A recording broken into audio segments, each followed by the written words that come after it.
हाँ आ गई, आवाज आ गई मेरे को भी, मेरी डबल साउंड आ रही होगी तुम्हें। चलो स्टार्ट करने वाले हैं बेटा। ट्रांसपोर्ट इन प्लांट का आज लेक्चर नंबर 7 है और यकीन 2.0 बैच में आज इसको हम कंप्लीट तो नहीं कर पाएंगे, लेकिन मैक्सिमम काफी सारी चीजें आज करने वाले हैं। तो बहुत ज्यादा कॉन्सेप्चुअल टॉपिक रहेगा आज। और लास्ट लेक्चर में हमने क्या पढ़ा, क्योंकि मैं वहीं से उठा लूंगा, बल्क फ्लो मास फ्लो से हल्का सा रिवाइज करते हुए आगे बढ़ जाएंगे। तो बस एक बार आप ओके लिखो और फिर हम लोग स्टार्ट कर रहे हैं लेक्चर को बेटा फटाफट से। और मैं उम्मीद कर रहा हूं कि आप सब लोग प्रॉपरली सारा कुछ रिवाइज कर रहे होंगे।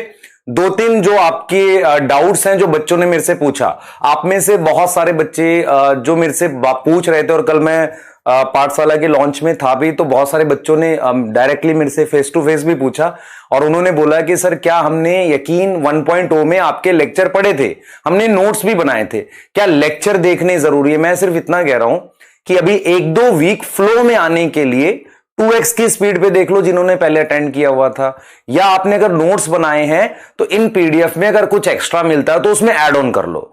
उसके बाद से फिर आप डिसाइड कर लेना क्या करना है, ठीक है ना बेटा? ठीक है। उसके बाद अभी 1-2 वीक थोड़ा सा आप फ्लो में आ जाओगे। फ्लो में मतलब क्या होता है कि जब हम ये सोच लेते हैं सेल्फ स्टडी करनी है तो उसमें टाइम बहुत वेस्ट होने लगता है, तो पहले खुद को फ्लो में लाना जरूरी है। जैसे ही आप फ्लो में आ जाओगे पढ़ाई के, फिर करना स्टार्ट करो, फिर कर सकते हो। ठीक है, क्लियर है? और एक चीज मेरे को बच्चों से कल बात करके फील हुआ कि यार टाइम बहुत लग जाता है। देखो बेटा अभी तो कोई ऑप्शन ही नहीं है, आपको मेहनत तो करनी पड़ेगी ना, पूरा दिन लगे चाहे दो जो हो, आपको एक करना तो पड़ेगा ही। ठीक है, क्लियर? स्टार्ट करें, स्टार्ट कर लें फटाफट से। चलिए कर रहे हैं स्टार्ट। हाँ, एक कह रहे सर आप डेली लेट आते हैं। भाई 2-3 मिनट मेरे को भी माइक खोजना होता है, स्पेक्स खोजने होते हैं, है ना। स्लाइड बना रहा होता हूं मैं, एक्चुअल में लाइव पढ़ाने के लिए मुझे स्लाइड बनाने की जरूरत पड़ती है, तो मैं स्लाइड लास्ट मोमेंट पे कुछ चीजें रह जाती हैं ऐड कर रहा होता हूं। क्योंकि लाइव पढ़ाने में क्या होता है कि भाई हमें 1-2 चीजें ऐड करनी होती है ताकि आपको छूट ना जाए। लाइव में मैं सारा लिखूंगा तो सिलेबस आपका 500 साल में कंप्लीट होगा, मैं पहले बता रहा हूं। ठीक है, लेट आने का मतलब ये नहीं सुबह में 6 बजे 6-7 बजे उठता हूं बेटा, ऐसा नहीं है। हाँ, और मैं ऐसे मतलब ऐसी बातें नहीं करता। ठीक है, एक कह रहा बहुत प्रॉब्लम हो रही है, एनसीईआरटी खोल के पढ़ लिया करना। भाई तेरे को क्या प्रॉब्लम हो रही है, बैठ के पढ़ ले एनसीईआरटी है।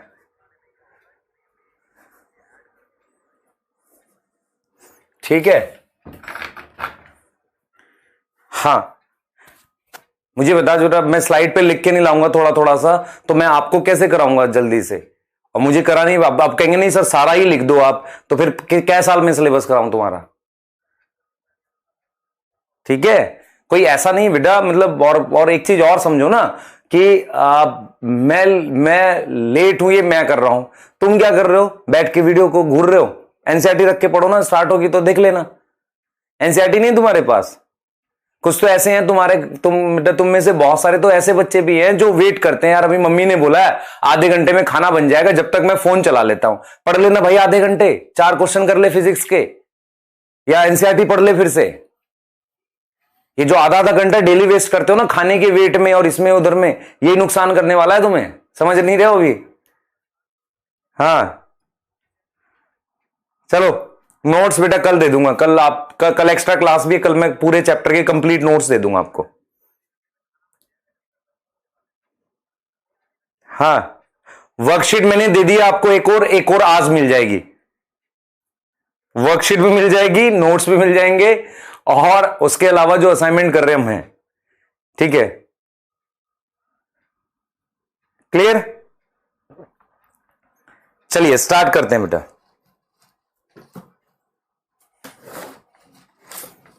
स्टार्ट कर रहे हैं। हाँ, पांडे सर का कल बर्थडे, विश कर लेना सारे। ठीक है चलो। हाँ चलो आगे पढ़ रहे हैं बेटा, चलो ठीक है। स्टार्ट करने वाले हैं, सुनने ध्यान से बेटा, स्टार्ट करने वाले हम लोग। हाँ, कल हॉलीडे नहीं है, कल एक्स्ट्रा क्लास है। चलो स्टार्ट कर रहे हैं। क्या पढ़ा था हमने लास्ट क्लास में? 1 मिनट ले लिया हमने और रिवाइज करते हुए चलते हैं। लास्ट क्लास में मैंने आपको यह पढ़ाया था कि bulk flow mass flow are the main principle for the long distance transport. अब चैट रोक दो और अब मैं पढ़ाने जा रहा हूं, ठीक है? क्लियर? हाँ, एक कह रहा है ब्लर नहीं, साफ है बेटा, बिल्कुल साफ है स्क्रीन, आप एक बार रिफ्रेश कर लो। चलो स्टार्ट कर रहे हैं बेटा हम लोग। मैंने आपको क्या पढ़ाया बेटा, लॉन्ग डिस्टेंस ट्रांसपोर्ट मैंने स्टार्ट किया था, और लॉन्ग डिस्टेंस ट्रांसपोर्ट में मैंने ये बताया था कि आप एक एक बात बहुत ध्यान से सुनो। अब अपनी जो कान है ना, इनको थोड़ा बड़ा करो जैसे हाथी के होते हैं, और मेरी तरफ लगा लो बिल्कुल, और मेरे को एकदम फोकस करके, है ना, एकदम वैसे चीते की तरह से फोकस करके, कान हाथी जैसे करके मेरी तरफ देखो, सिर्फ सुनो मैं क्या बोल रहा हूं। मैंने आपको ये बोला था कि लॉन्ग डिस्टेंस ट्रांसपोर्ट के लिए सिंपल डिफ्यूजन और एक्टिव ट्रांसपोर्ट काफी स्लो होते हैं, और डिफ्यूजन तो इतना स्लो होता है कि 2 आपके पास 5 सेकेंड में 50 म्यू मीटर का ट्रांसपोर्ट होता है। इस स्पीड से 1 मीटर के लिए 32 साल लग जाएंगे, पर मुझे काफी ज्यादा फास्ट ट्रांसपोर्ट चाहिए। कितना फास्ट चाहिए? मुझे लगभग चाहिए, कितना फास्ट चाहिए भाई, कितना फास्ट चाहिए बताओ? मुझे लगभग चाहिए 10,000, ध्यान सुनेंगे, मुझे लगभग चाहिए कि कम से कम 15 मीटर 1 घंटे में तो ट्रांसपोर्ट हो पानी का, इतना फास्ट मुझे चाहिए। फिर मैंने ये बोला था कि लॉन्ग डिस्टेंस ट्रांसपोर्ट के लिए मेरे पास क्या चीजें हैं, आप ध्यान देना बेटा। लॉन्ग डिस्टेंस ट्रांसपोर्ट के लिए मैंने 3 बातें की थी। एक मैंने बोला था सिद्धांत, प्रिंसिपल, दूसरा मैंने बोला था फोर्स, पुश और पुल, और तीसरा मैंने बोला था पाथवे। 3 चीजों की बात करी थी, समझो ध्यान से। एक था प्रिंसिपल, एक था फोर्स, और एक था पाथवे। इन 3 चीजों की हमने बात करी थी। प्रिंसिपल क्या होता है बेटा? प्रिंसिपल होता है सिद्धांत। सिद्धांत मतलब किस तरीके से लॉन्ग डिस्टेंस ट्रांसपोर्ट होगा। तो मैं अगर आपसे कहूं किसी भी तरह का long distance transport xylem phloem से होता है, और उसका जो सिद्धांत और प्रिंसिपल है वो है बल्क फ्लो और मास फ्लो। तो बल्क फ्लो मास फ्लो क्या कहता है आपसे? बल्क फ्लो मास फ्लो कहता है कि अगर मेरे पास चीजों की मूवमेंट करनी है जाइलम फ्लोएम में से, तो मेरे पास मीडियम मूव करता है जो कि पानी अपने साथ सभी तरह के सॉल्यूट या जो चीजें नहीं भी घुली हुई हैं उनको सेम पेस से मूव करता है बल्क की फॉर्म में। बल्क मतलब इकट्ठा। तो बल्क फ्लो मास फ्लो कहता है कि मेरे पास पानी जाइलम और फ्लोएम में मूव करता है हाई प्रेशर से लो प्रेशर की तरफ, और वो एक साथ सारी चीजों का ट्रांसपोर्ट करता है, वेदर इट इज डिसॉल्व और नॉट, है ना, वो डिसॉल्व है कि नहीं है, इस बेस पर वो उसको क्या करता है, ट्रांसपोर्ट करता है। बल्क फ्लो और मास फ्लो ऐसे काम करता है कि वो लॉन्ग डिस्टेंस ट्रांसपोर्ट में हाई प्रेशर से लो प्रेशर की तरफ बल्क में ले जाता है चीजों का। क्लियर है? और ये नॉन स्पेसिफिक होता है और फास्ट होता है, ये मैंने आपको लास्ट क्लास में बताया था। उसके बाद मैंने ये कहा था कि बल्क फ्लो के लिए बल कहां से आता है, बल मतलब फोर्स कहां से आता है। तो फोर्स 2 ही तरह की हो सकती है, पुश और पुल। पुश का मतलब होता है कि आप पानी को धक्का दे रहे हैं, ऐसा फ्लोएम में होता है, आपको सिखाएंगे कैसे होता है। पर फ्लोएम में पुश लगता है, जाइलम के अंदर एक खास तरह का फोर्स लगता है जिसे हम ट्रांसपिरेशन पुल कहते हैं। भाई जिसने रोटी राटी ना खाई हो मंगा लो मम्मी से और साथ बैठ के खा लो क्लास के, ठीक है, क्लियर। मेरी क्लास में 45 पे क्या नाम है 12:45 पे शोर मत करने लगा करो कि सर जाना है, केमिस्ट्री पढ़ने जाना है। रोटी राटी खा के बैठा करो सुबह की 11 बजे से पहले, है ना। हाँ पहले बता रहा हूं, ठीक है। आगे आ जाओ, अगला आ जाओ भाई, फ्लोएम में पुश, आगे आओ। फिर हमने बात करी थी रास्ते, हमने 3 चीजों पे बात करी थी, प्रिंसिपल, फोर्स और रास्ते। मैंने कहा था जब पानी का ट्रांसपोर्ट हो रहा होगा या फ्लोएम में से फूड का ट्रांसपोर्ट हो रहा होगा, तो रास्ते कैसे होंगे, एपोप्लास्ट और सिम्प्लास्ट। एपोप्लास्ट का मतलब होता है सेल्स के बीच में से जाना।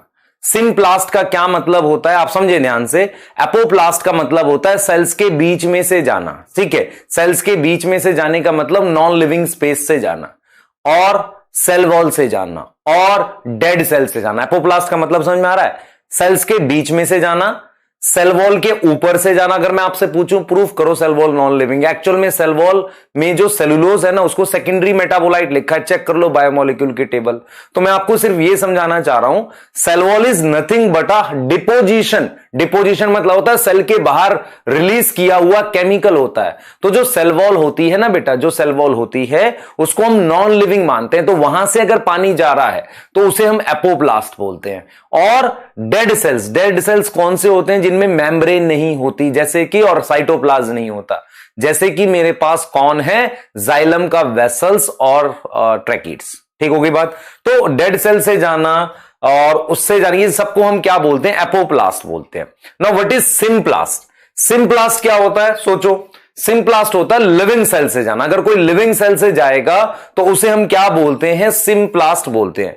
तो ये चीज मैंने आपको समझाई थी कि एपोप्लास्ट के 3 मतलब हैं, सेल के बीच में से जाना, जिसे आप इंटरसेलुलर बोल सकते हैं। जिसे आप क्या बोलेंगे, इंटरसेलुलर। इंटरसेलुलर का मतलब होता है सेल के बीच में से जाना।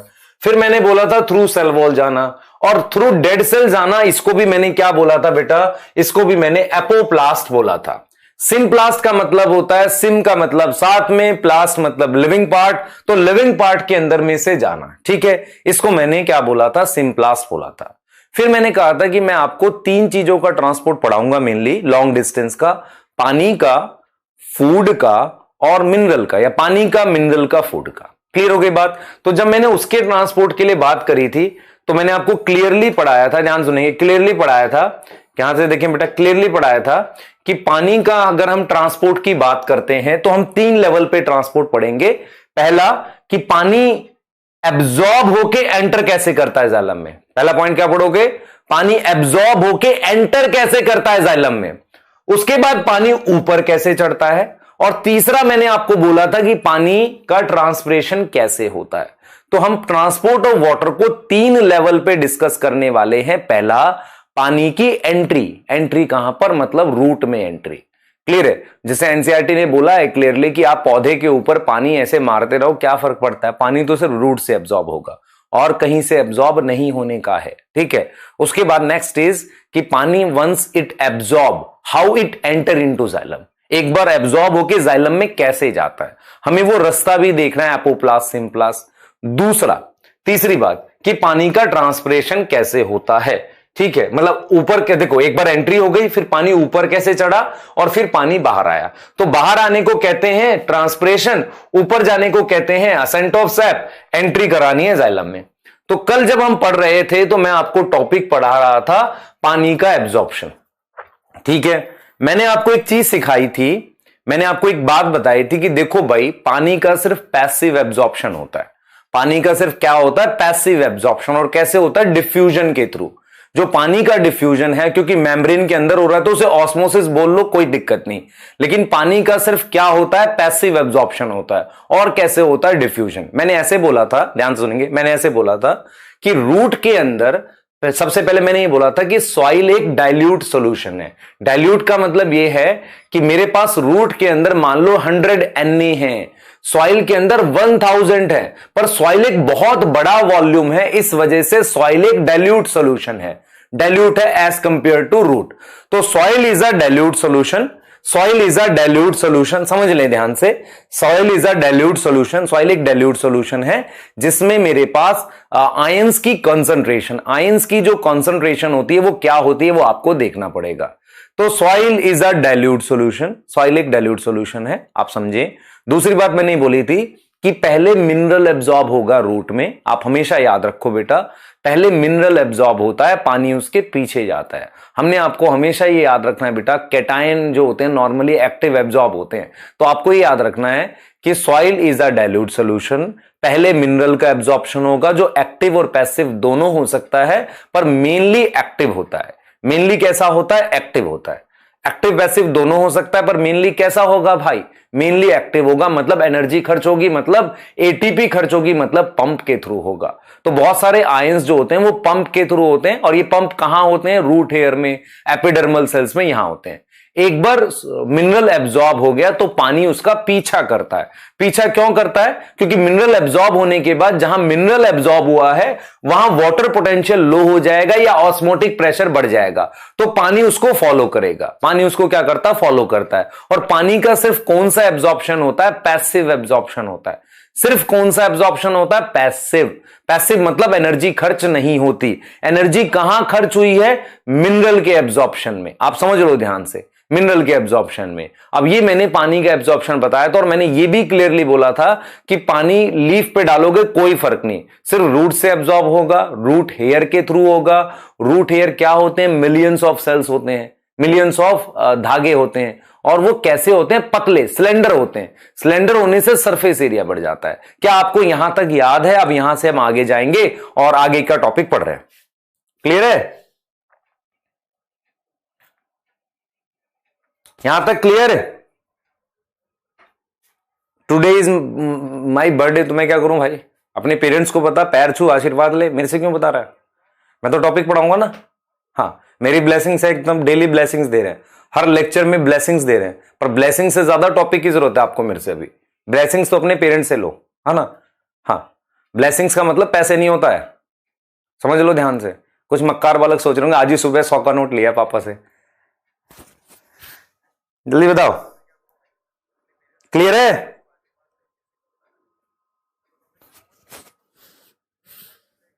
ठीक है, हाँ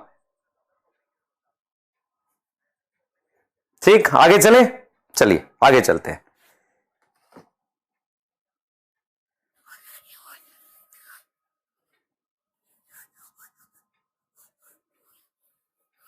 ठीक है, चलो आगे चलते हैं, है ना। आगे चलेंगे बेटा, आगे चलेंगे, बहुत बढ़िया। यहां से आगे चल रहे हैं, देखो आपको ये पॉइंट्स याद रखने हैं।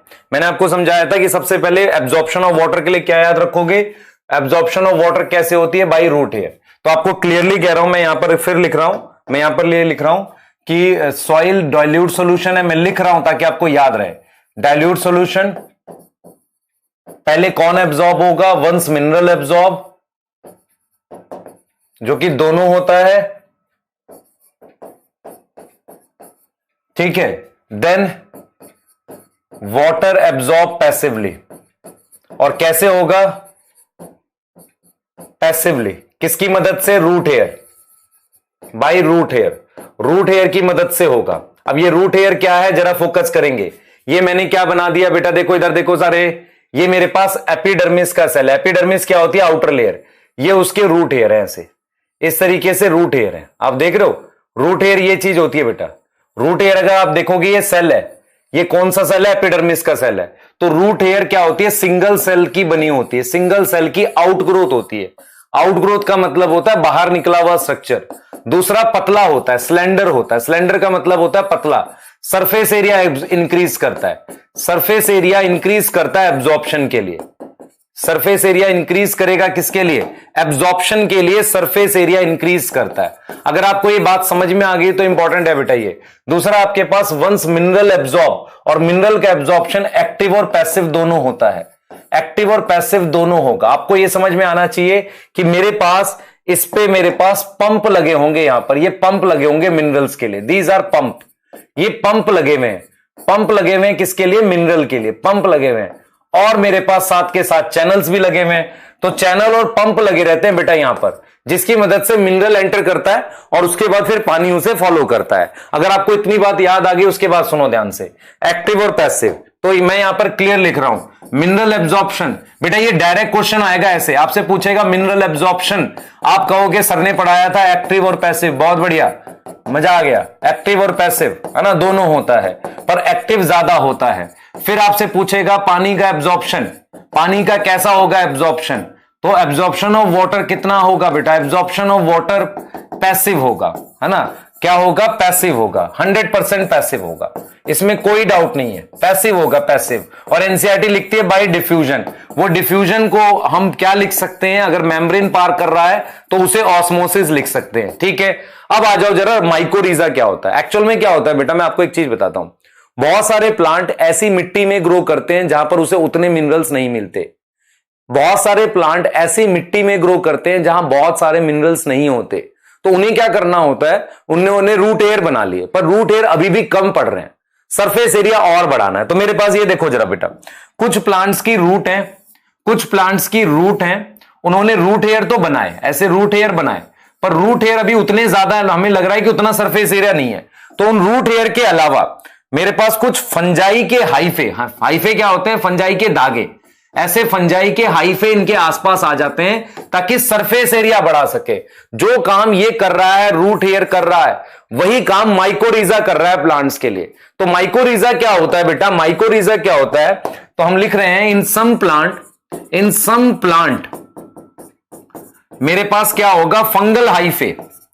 फंगल हाइफे आ जाते हैं। ये नीट का क्वेश्चन है बेटा, बताऊंगा किस साल का, 2019 का ये क्वेश्चन है कि फंगल हाइफे आ जाते हैं। तो इन सम प्लांट फंगल हाइफे जो होंगे एसोसिएट हो जाते हैं। एसोसिएट मतलब लग जाना, to increase surface area, surface area बढ़ा देते हैं, surface area for water absorption. अब कोई पूछेगा हाइफे क्या होते हैं? फंजाई धागों का बना होता है, उन्हें हाइफे कहते हैं। वो रूट के आसपास लग जाएंगे। ये फंजाई है बेटा, दिस इज फंजाई, ये फंजाई है। तो ये फंजाई के हाइफे हैं, ये धागे फंजाई के हाइफे हैं। तो ये फंजाई के हाइफे यहां पे लग जाएगा, मतलब ये फंजाई के हाइफे यहां लग गए, पानी एब्जॉर्ब करेंगे। तो surface area for water absorption, for water and mineral absorption, ये करते हैं। क्लियर है? वाटर और मिनरल एब्जॉर्प्शन, ठीक है, क्लियर, वाटर और मिनरल एब्जॉर्प्शन करते हैं। क्लियर हो गई बात? बहुत सही, बहुत ही बढ़िया। ठीक है, अब इसमें क्या होता है? बेनिफिट प्लांट को क्या होता है? Plant benefit, plant benefit, plant को क्या मिला? पानी और मिनरल। फंजाई फ्री में काम करेगा नहीं, फंजाई का बेनिफिट, फंजाई को क्या बेनिफिट मिला? फंजाई कह रहा है कि मुझे खाना दे दो, शुगर दे दो, थोड़ी सी नाइट्रोजन भी दे दो। ये बेनिफिट हो गया फंजाई को। और ऐसी एसोसिएशन दोनों को बेनिफिट क्या बोलोगे? सिम्बायोटिक एसोसिएशन, सिम्बायोटिक एसोसिएशन कहते हैं। और इसका बेस्ट एग्जांपल है पाइनस। पाइनस में तो ये एसोसिएशन इतनी होती है, ऑब्लिगेटरी है। ऑब्लिगेटरी का मतलब होता है, पाइनस क्या है बेटा? पाइनस एक ट्री है, पाइनस जिम्नोस्पर्म है। उसके अंदर तो ये एसोसिएशन इतनी ज्यादा होती है कि पाइनस का सीड जर्मिनेट ही नहीं करता। मैं रिपीट कर रहा हूं, लिख लो, स्क्रीनशॉट लेना हो ले लो। मैं क्या बोल रहा हूं सुन लो ध्यान से। मैंने कहा है आपको कि माइकोरिजा क्या होता है? इस रूट के आसपास फंजाई के हाइफे लगते हैं। तो इन सम प्लांट, ध्यान सुनेंगे, in some plant fungal hyphae associate to increase surface area, fungal hyphae associate to increase surface area for water and mineral absorption. पानी और मिनरल के एब्जॉर्प्शन के लिए वो सरफेस एरिया बढ़ाते हैं, सरफेस एरिया बढ़ाते हैं पानी और मिनरल एब्जॉर्प्शन के लिए। प्लांट का बेनिफिट क्या है? वो पानी और मिनरल मिल रहा है उसे। फंजाई का बेनिफिट उसे शुगर और N2 मिल रहा है। कौन होशियार बच्चा बताएगा कि माइक्रोब्स इन ह्यूमन वेलफेयर में फंजाई का कौन सा जीनस लिखा हुआ था जो बेसिकली ये एसोसिएशन ज्यादा बनाते हैं? ग्लोमस। क्या लिखा है? माइक्रोब्स इन ह्यूमन वेलफेयर में ग्लोमस। और दूसरा फॉस्फोरस ज्यादा एब्जॉर्ब करता है, मतलब ये, ठीक है। तो ये हो गया ऑब्लिगेटरी एसोसिएशन है। मतलब क्या होता है? पाइनस के सीड जर्मिनेट ही नहीं करते अगर उसको माइकोरिजा ना मिले। क्या ये आपको क्लियर हो गया सारा? बताओ। बहुत ही बढ़िया, ग्लोमस, शाबाश। ऐसा लग रहा है पढ़ा हुआ है तुमने, और अच्छी बात है, पता होना चाहिए। एक्सो एंडो यानी बताऊंगा बेटा, एक्सो एक्टोमाइकोरिजा और एंडोमाइकोरिजा फंजाई में बताऊंगा जब माइकोरिजा पढ़ा रहूंगा। अभी तो बस इतना याद रखो, माइकोरिजा के बारे में दिया इस चैप्टर में, इसलिए पढ़ा दिया। बहुत ही बढ़िया। टीचर के अंदर खुशी की लहर, बच्चों को ग्लोमस आता है। ये बहुत ही खुशी की बात होती है मास्टर के लिए कि बच्चों को कुछ आता है। आज ऐसा नहीं, खुशी जिनको नहीं आता उनके लिए दुखी है नहीं। ठीक है, आ जाओ, चलो आगे आगे आ जाओ बेटा। ये हो गया एब्जॉर्प्शन ऑफ, इतना कर लेंगे। क्या आप मेरे साथ रिवाइज कर सकते हैं? पहला एब्जॉर्प्शन साथ ही याद कर लो ना, क्या बात का लफड़ा रख रहे हो? क्योंकि मेरा भरोसा नहीं है, चैप्टर खत्म हुआ, मैं संडे, अगर कल चैप्टर खत्म हो जाता है, चांसेस है हो जाएगा, कल चैप्टर खत्म हो गया, मैं संडे टेस्ट डाल दूंगा। ध्यान रखना, मुझे फर्क नहीं पड़ रहा कि एक दिन मिला 2 दिन मिला, रोना नहीं बाद में। 45 क्वेश्चन का छोटा टेस्ट डाल दूंगा ऐप पर, ये मैं कर सकता हूं अगर कल चैप्टर खत्म हो गया। ठीक है, मैं पूरी कोशिश करता हूं ऐसे, क्योंकि ड्रॉपर वाले हो, रोना नहीं कि सर आपने टेस्ट क्यों करा दिया। आपके पास उतना टाइम है, पढ़ लो। ये मेरा अकेले का टेस्ट होगा अगर मैं डालूंगा भी तो, और किसी सब्जेक्ट का नहीं होगा। ठीक है, ध्यान रखना, है ना? हाँ, ऐसे करेंगे हम लोग। तो मेरे पास रूट एयर है, ठीक है। तो सॉइल एक डाइल्यूट सोल्यूशन है, वंस मिनरल एब्जॉर्ब। अच्छा, ये पक्का नहीं है, मैं कह रहा हूं कि डाल पाऊंगा, मैं अगर अरेंज कर पाया तो ही डाल पाऊंगा, ये कह रहा हूं। ठीक है, मेल कर करके परेशान नहीं करना सबको। इधर देखो, देन वाटर एब्जॉर्ब पैसिवली बताया था, याद रख सकते हैं सारी बातें जो लिखी हुई है यहां पर। माइकोरिजा याद हो जाएगा बेटा। हाँ,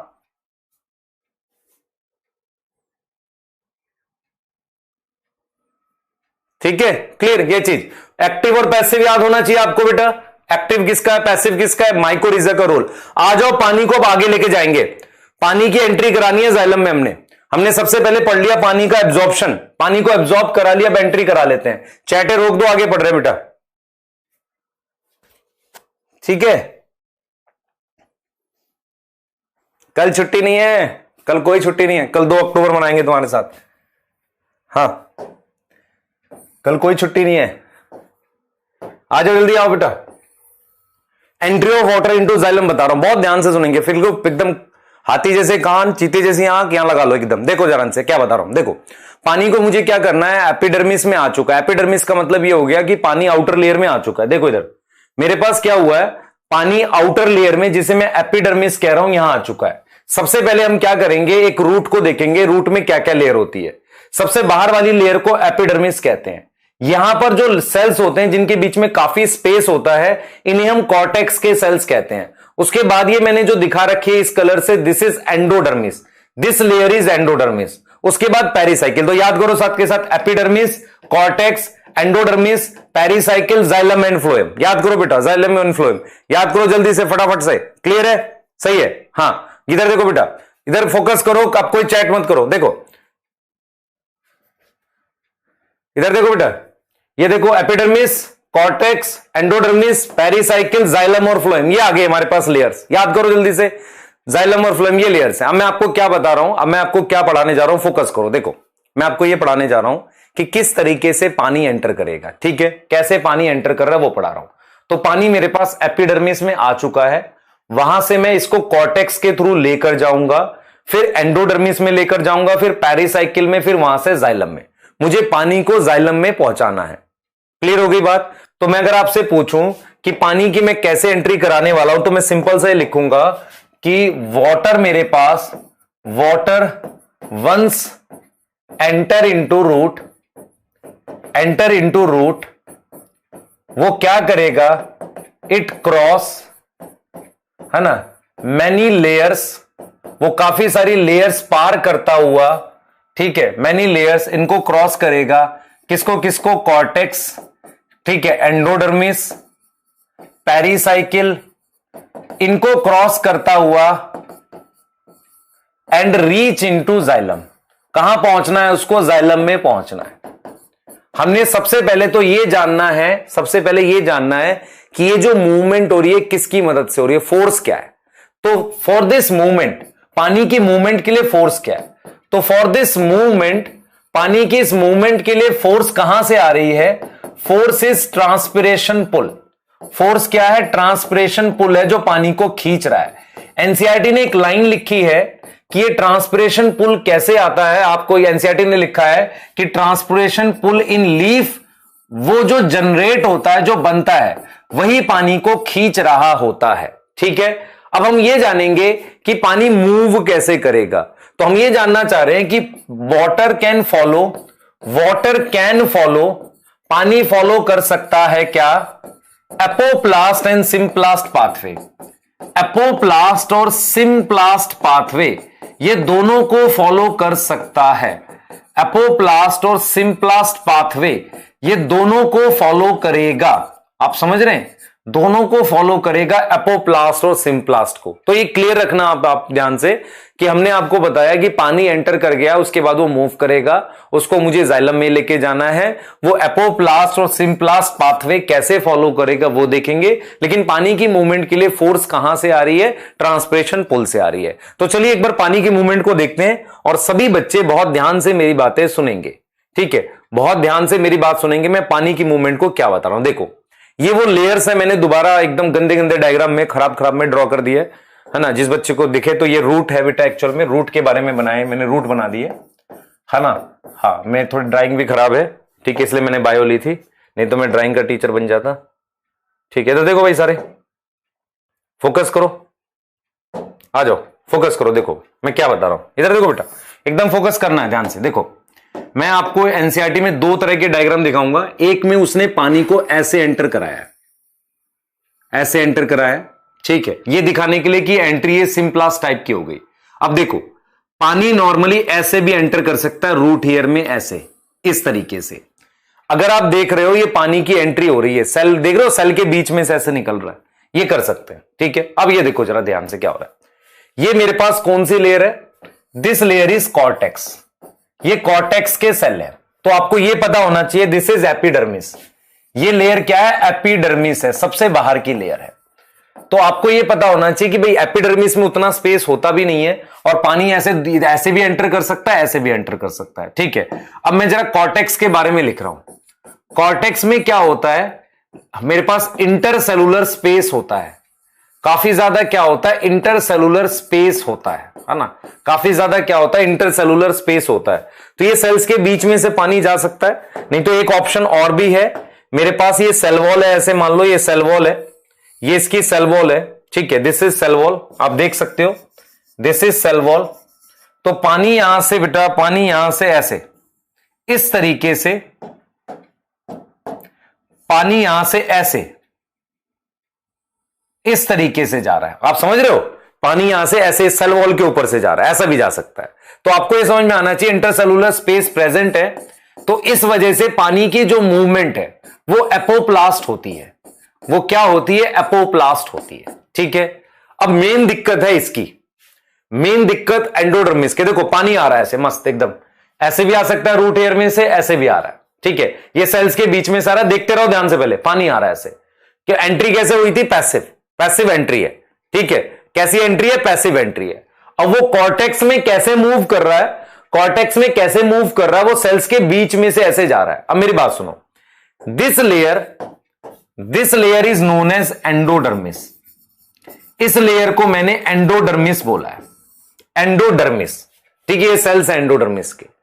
अब इन सेल्स पर एक केमिकल डिपॉजिट होता है जिसका नाम सुबिरिन है, ध्यान से देखना बेटा, इस एंडोडर्मिस की लेयर पर मेरे पास केमिकल डिपॉजिट होता है जिसका नाम सुबिरिन है। अब सुबिरिन की वजह से, सुबिरिन केमिकल का नाम है, उसकी वजह से पूरी एक लाइन बन सकती है, एक स्ट्रिप बन सकती है जिसे कैस्पेरियन स्ट्रिप कहते हैं। समझेंगे ध्यान से, हमारे पास ये प्लांट के अंदर एक लेयर है जिसका नाम एंडोडर्मिस है। इस एंडोडर्मिस में पिंक कलर का केमिकल क्या बना रखा है मैंने, सुबिरिन बना रखा है। ये सुबिरिन एक्चुअल में क्या है, वैक्स होता है, वैक्स पानी को रोकता है, वैक्स पानी तो जाने नहीं दे सकता, तो ये जो वैक्स है ये पानी को रोकने लगता है। और ये वैक्स कहां कहां है, मैं आपको थोड़ा सा एक डायग्राम बड़ा बना के दिखाने वाला हूं, थोड़ा सा एक बड़ा डायग्राम बना के दिखाने वाला हूं ताकि आपको क्लियर हो। देखो जरा ध्यान से, देखो ये मेरे पास सेल हैं किसके, एंडोडर्मिस के, ये एंडोडर्मिस के सेल हैं ऐसे, ये एंडोडर्मिस के सेल हैं, ध्यान से देखना बेटा, ध्यान से देखना, ये एंडोडर्मिस के सेल्स हैं। एंडोडर्मिस के सेल्स पे, एंडोडर्मिस के सेल्स पर ये वैक्स की लेयर है, ऐसे वैक्स की लेयर है। अच्छा, मैं आपसे अगर कहूं एक सर्कल बनाओ, देखो इधर सारे, मैं कहूं सर्कल बनाओ, सर्कल में ये टेंजेंट होगा और इसे रेडियस कहेंगे, इसे हम क्या बोलेंगे, रेडियस बोलेंगे, आप समझ लो ध्यान से, ये टेंजेंट होगा उसे रेडियस बोलेंगे। तो इस वाली वॉल को हम कौन सी वॉल बोलेंगे, किसी भी सेल की कौन सी वॉल बोलेंगे, रेडियल वॉल बोलेंगे, आ रहा है समझ। और ये वाली जो वॉल है, ये वाली, एक बच्चा अगर लिख रहा होगा, रिकॉर्डेड पिटाई कर दूंगा, मैं लाइव पढ़ा रहा हूं, ये टेंजेंशियल है, पर मैं चैट तभी देखूंगा जब थोड़ा सा टॉपिक कवर कर लूंगा। ये टेंजेंशियल वॉल है, आप समझ लो ध्यान से, दिस इज टेंजेंशियल वॉल। कौन सी टेंजेंशियल, आउटर टेंजेंशियल, है ना, आउटर टेंजेंशियल। और ये चैट में जो लिख रहे होंगे ना ये वाली बात, और ये इनर टेंजेंशियल है, ये भी लिख रहे होंगे कि ये मेरा फोन नंबर है, ले लो व्हाट्सएप पे मुझसे बात करना, है ना। उनके 2026 में भी सिलेक्शन नहीं होने। इधर फोकस करो सारे, इधर देखो, ये मेरे पास रेडियल वॉल है, ये रेडियल वॉल है, ये आउटर टेंजेंशियल है, ये इनर टेंजेंशियल है, ठीक है। आप देख लो टेंजेंट किसे कहते हैं, रेडियस किसे कहते हैं। मेरे पास ये केमिकल है जिसका नाम सुबिरिन है।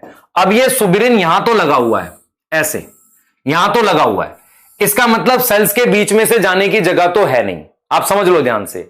तो सुबिरिन मेरे पास कहां लगा हुआ है, ऐसे लगा हुआ है। दूसरा मेरे पास इधर भी लगा हुआ है, ऐसे कहीं कहीं पर ऐसे लगा हुआ है, ठीक है। अब सेल्स के बीच में से असल में क्या होता है, सेल्स के बीच में कनेक्शन तो होता ही है, जहां कनेक्शन नहीं है वहां तो चलो सुबिरिन लग गया, तो सेल्स के बीच में से तो जगह है नहीं, यहां भी सुबिरिन लगा हुआ है ऐसे, देखो यहां सुबिरिन लगा हुआ है ऐसे, ये सुबिरिन है। तो ये जो केमिकल है इसे सुबिरिन कह रहे हैं, सुबिरिन केमिकल का नाम है। सुबिरिन किसका नाम है, केमिकल का नाम है, ठीक है। और ये जो पूरी स्ट्रिप बनी, इस स्ट्रिप का नाम क्या है, कैस्पेरियन स्ट्रिप। तो कैस्पेरियन स्ट्रिप क्या है, कैस्पेरियन स्ट्रिप एक लेयर है, कैस्पेरियन स्ट्रिप एक लेयर है जो मेड अप ऑफ सुबिरिन है। किसकी बनी हुई है, सुबिरिन की बनी हुई एक लेयर है। अब आप सोचो ध्यान से, आप सोचो ध्यान से कि मेरे पास अगर पानी ऐसे आ रहा है, पानी देखो एकदम मस्त ऐसे आ रहा है, यस, कॉर्टेक्स में से खुशी खुशी ऐसे आ रहा है, उसको इसने रोक दिया वैक्स ने, पानी ने कहा, इसने रोक दिया, ठीक है, इसने कहा कोई बात नहीं, मैं इधर जाऊंगा, मैं उधर जाऊंगा जहां पर सुबरिन नहीं है। कहता है कि सुबरिन नहीं है, मैं अंदर चला जाऊंगा यहां मेम्ब्रेन से। तो इसका मतलब ये इसने क्या क्रॉस कर दी बेटा, ये इसने मेम्ब्रेन, प्लाज्मा मेम्ब्रेन है, इसको क्रॉस कर दिया। इसको इसने क्या कर दिया, क्रॉस कर दिया। ठीक है, इसने क्या करा, इसको क्रॉस कर दिया। अब देखो ध्यान से, पानी अंदर चला गया। अब पानी जो है मेरे पास यहां फ्लोएम है और यहां जाइलम है यहां पर। ठीक है, पानी जो है यहां से होता हुआ, अब जहां सुबरिन नहीं होगा, आप समझो, जहां सुबरिन नहीं होगा यहां पर पानी यहां से होता हुआ, आप देखें ध्यान से, पानी यहां से होता हुआ ऐसे गया। देखो, ये देखो, पानी यहां से होता हुआ देखेगा भाई, जिधर सुबरिन नहीं होगा वहां से उस पार निकल जाएगा और जाइलम में चला जाएगा। तो आपको एक चीज समझ में आनी चाहिए, मैं कुछ बेसिक बातें लिखूंगा। पहला, मुझे बताना आपको ये सारी बात समझ में आई कि नहीं। सबसे पहले, एंडोडर्मिस एक लेयर है जिसपे एक वैक्स की लेयर प्रेजेंट होती है। कौन कौन सी वॉल पे, टेंजेंशियल वॉल पे और रेडियल वॉल पे, टेंजेंशियल वॉल पे और रेडियल वॉल पे। यहां तक समझ में आ गया। एंडोडर्मिस पर सुबरिन का डिपोजिशन यूनिफॉर्म नहीं होता, कुछ जगह होता है, कुछ जगह नहीं होता। जहां नहीं होता पानी वहां से अंदर घुस जाएगा और फिर इधर गया और फिर उस पार उधर निकलेगा जहां से उसको पानी को जगह मिलेगी वापसी बाहर निकलने की, क्योंकि उसे जाइलम पे जाना है। तो मैं यहां पर अगर ये पॉइंट लिख रहा हूं, क्या आपको क्लियर हो रहा है कि suberin is deposited on radial wall. This is radial wall. Suberin is deposited at radial wall. ठीक है, clear, radial wall and tangential wall, दोनों पे लगा हुआ है। आनी चाहिए बात समझ। अगला क्या है, अगला पॉइंट ये है कि हमारे पास क्या होगा, this deposition is not uniform. ये यूनिफॉर्म नहीं है। क्लियर है, सही है, this deposition is not uniform. ठीक है, क्लियर। हां, एक बच्चे ने एक मैसेज में लिखा, मेरा कोई दोस्त नहीं है, मैं व्हाट्सएप नंबर, ये तेरा बनना भी नहीं चाहिए भाई। अगर पढ़ेगा नहीं तो जो दोस्त होंगे वो भी छोड़ के चले जाएंगे, खाली मां बाप रह जाते हैं। नहीं याद आ रही हो बात तो धीरे धीरे आ जाएगी मेरी बात समझ में, 1 साल निकलेगा सब याद आ जाएगी। दोस्त नहीं आता कोई काम, पढ़ लो नहीं तो। This deposition is not uniform. तो होता क्या है कि वाटर एंटर करता है, enter through membrane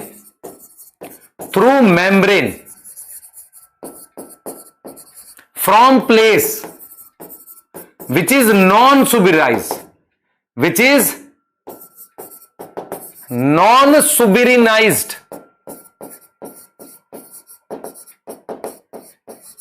into cytoplasm and water leave endodermis. ठीक है, endodermis from inner tangential wall, जहां पर क्या नहीं है, सुबरिन नहीं है। क्या ये क्लियर है? पेरिसाइकिल लेयर का नाम है बेटा, पेरिसाइकिल लेयर का नाम है ये रही। देख बेटा, लेयर्स के नाम है। देखो ये लेयर है ना, दिस इज एंडोडर्मिस, ये एंडोडर्मिस है, ये पेरिसाइकिल है और ये मेरे पास जाइलम है। तो पानी एकदम मस्त आ रहा है, ऐसे आ रहा खुशी खुशी। इधर यहां मान लो आया होता, थोड़ा खुश हो रहा है पानी, इतना मस्त एकदम जा रहा है ऐसे। इसने कहा सुबरिन मिल गया, नहीं जाना, यहां गया जहां सुबरिन नहीं था, ठीक है, यहां लगा देते हैं, यहां जहां सुबरिन नहीं था, देखो जा रहा है, यहां से एंटर कर गया, इधर गया और दूसरी तरफ से निकल गया, जाइलम के पास चला गया। आ रही है समझ? ये पेरिसाइकिल है, इसके बीच में से भी जा सकता है, साइटोप्लाज्म से भी जा सकता है, दोनों पॉसिबिलिटी है। क्लियर है? सुबरिन वैक्स होता है, पहला सवाल सुबरिन क्या होता है, मैंने कहा वैक्स होता है। मोम समझते हो? मोम में से पानी जाएगा नहीं, होता कहां पर है, एंडोडर्मिस पर होता है। करता क्या है? पानी नहीं जाने देता। ठीक है, क्लियर, पानी नहीं जाने देता। सुबरिन की उस लेयर को कैस्पेरियन स्ट्रिप कहते हैं। क्लियर हुआ? जल्दी बताओ। स्टील नहीं बताऊंगा, स्टील यहां नहीं पढ़ना है यार। वर्कशीट कल वाले लेक्चर के साथ अटैच नहीं थी वर्कशीट। कैसी बात कर रहे हो, वर्कशीट नहीं मिली? कल वाले लेक्चर के साथ थी। सुबरिन बता दिया बेटा, सुबरिन बता दिया मैंने। पार्ट विच इज नॉट सुबरिनाइज्ड नहीं थी, तुमने देखा नहीं, देख लेना अभी अभी आज डाउनलोड पे देख लेना उसको। आ जाओ ध्यान से देखो, सीक्वेंस देखो बेटा। What is special in endodermis अभी बात कर लेते हैं, पर क्या मेरे पास सीक्वेंस समझ में आ रहा है आपको? अगर मैं सीक्वेंस की बात करूं तो क्या सीक्वेंस समझ में आ रहा है आपको? देखो सीक्वेंस लिख रहा हूं पानी की मूवमेंट का, सीक्वेंस लिख रहा हूं बेटा। सुबरिन एक वैक्स है, पानी रोकता है, उसकी लेयर को कैस्पेरियन स्ट्रिप कहते हैं। ठीक है, जहां पर सुबरिन नहीं होती वहां से घुस जाएगा पानी, और दूसरी तरफ से वहां से निकलेगा जहां सुबरिन नहीं होगी। ठीक है, नहीं थी तो आज आ जाएगी। अगर तुम्हें ऐसा लग रहा है मैंने दिया था, अगर इनकेस नहीं मिली हो तो देख लेंगे। आ जाओ भाई, पानी कहां पर है? वाटर एब्जॉर्ब हो गया, कहां एब्जॉर्ब हुआ? फोकस करो बेटा। Absorb by root hair, root hair ने पानी को एब्जॉर्ब कर लिया। ठीक है, आगे आ जाओ। उसके बाद पानी कहां जा रहा है? कॉर्टेक्स में जा रहा है। कॉर्टेक्स में कैसे जाएगा? बिटवीन सेल जाएगा या थ्रू सेल वॉल जाएगा, ये दोनों कर सकता है वो। इसका मतलब कॉर्टेक्स में मूवमेंट इज एपोप्लास्ट मूवमेंट हो गई। कैसी हो गई? एपोप्लास्ट मूवमेंट हो गई। ठीक है, आगे आ जाओ, आगे की कहानी। अब आ जाओ, एंडोडर्मिस आ गई, एंडोडर्मिस आ गई। तो एंडोडर्मिस में क्या होगा? एंडोडर्मिस में क्या होगा? एंट्री अकर, कहां पर एंट्री कराओगे? वेयर सुबरिन एब्सेंट, जहां पर क्या एब्सेंट है? सुबरिन एब्सेंट है। आप समझ रहे हो? Entry occur where suberin is absent. Entry वहां पर होगी जहां पर क्या है? Suberin is absent. Suberin absent है तो आपके पास बिल्कुल है water absorb by root hair, cortex, apoplast movement between the cell through cell wall. Endodermis में एंट्री होगी जहां सुबरिन एब्सेंट है, उसको कहते हैं मेम्ब्रेन क्रॉस करना, ट्रांस मेम्ब्रेन। उसे हम क्या बोलेंगे? मेम्ब्रेन क्रॉस करना। ठीक है, पानी कहां गया? पानी आ गया इनसाइड एंडोडर्मिस। पानी कहां गया? Water inside endodermis, inside endodermis आ गया मेम्ब्रेन पार करके। अब पानी की मूवमेंट एंडोडर्मिस में कैसे हो रही है? देखो जरा ध्यान से, पानी की ये जो मूवमेंट है, इधर देखो सारे, पानी की ये जो मूवमेंट हो रही है ये कौन सी है? सेल से सेल में जा रहा है ये वाला, देखो इतना। ये कौन सी हो गई? सिम्प्लास्ट हो गई, ये सिम्प्लास्ट हो गई। ये मेम्ब्रेन पार किया, ट्रांस मेम्ब्रेन। यहां मेम्ब्रेन को पार करने को कहते हैं ट्रांस मेम्ब्रेन। इस वाले को भी क्या कहते हैं? Trans membrane, trans membrane. ठीक है, ट्रांस मेम्ब्रेन। क्लियर है? यहां तक समझो ध्यान से। दिस इज व्हाट एक्चुअली हम लोग करते हैं। ठीक है, क्लियर है? सही है। तो मैंने इस चीज को बिल्कुल बोला, मैंने कहा कि देख लो सीक्वेंस क्या है। Water absorb by root hair, cortex हो गया हमारे पास, एंडोडर्मिस है, entry occur where suberin absent है मेरे पास। ठीक है, और वाटर इनसाइड एंडोडर्मिस है मेरे पास। वाटर इनसाइड क्या है मेरे पास? एंडोडर्मिस है। तो मूव कर रहा है सिंप्लास्ट, मूव बाय सिंप्लास्ट। आगे water cross membrane again, water cross membrane again. पानी ने मेम्ब्रेन क्रॉस कर ली ऑफ एंडोडर्मिस। अब किस में आ गया? पेरिसाइकिल में। कौन सी लेयर है? पेरिसाइकिल। ये रही, देखो यहां पर देखो बेटा, पेरिसाइकिल आ गई। ये कौन सी लेयर है? पेरिसाइकिल आ गई, ये पेरिसाइकिल है। इसके बीच में से भी जा सकता है और मतलब साइटोप्लाज्म में से आ सकता है। तो पेरिसाइकिल आ गई। पेरिसाइकिल में एपोप्लास्ट सिम्प्लास्ट दोनों पॉसिबल है। मर्जी है प्लांट की, प्लांट की मर्जी, वैसे तो एपोप्लास्ट होती है। फिर पेरिसाइकिल से कहां चला गया? जाइलम में चला गया। जाइलम से पानी, जाइलम में तो एपोप्लास्ट होता है 100%, कोशिश करता है वो एपोप्लास्ट ही करे मैक्सिमम। ठीक है, तो वैसे समझ लो जाइलम में एंट्री हो गई। तो ये डायरेक्शन है बेटा, ये हमारे पास डायरेक्शन है। किसको समझना है? मैं रिपीट कर रहा हूं एक बार, मैं रिपीट कर रहा हूं। मैं क्या रिपीट कर रहा हूं, सुन लो ध्यान से। सबसे पहले पानी को रूट एयर ने एब्जॉर्ब कर लिया, उसके बाद कॉर्टेक्स से होता हुआ वो सेल वॉल से होता, सुन लो, कॉर्टेक्स में गया जहां वो सेल वॉल से जाएगा और बिटवीन सेल जाएगा एपोप्लास्ट। उसके बाद एंडोडर्मिस में एक बार मेम्ब्रेन पार करी, फिर वो सिंप्लास्ट गया और फिर दूसरी बार मेम्ब्रेन पार करके दूसरी साइड निकल गया। कहां पर? पेरिसाइकिल में। पेरिसाइकिल दोनों हो सकता है, एपोप्लास्ट सिंप्लास्ट, वो प्लांट की मर्जी है कि साइटोप्लास्ट से जाए या बीच में से जाए, जैसा उसे मिले। और उसके बाद वो एंट्री करेगी किसमें? जाइलम में। ठीक है,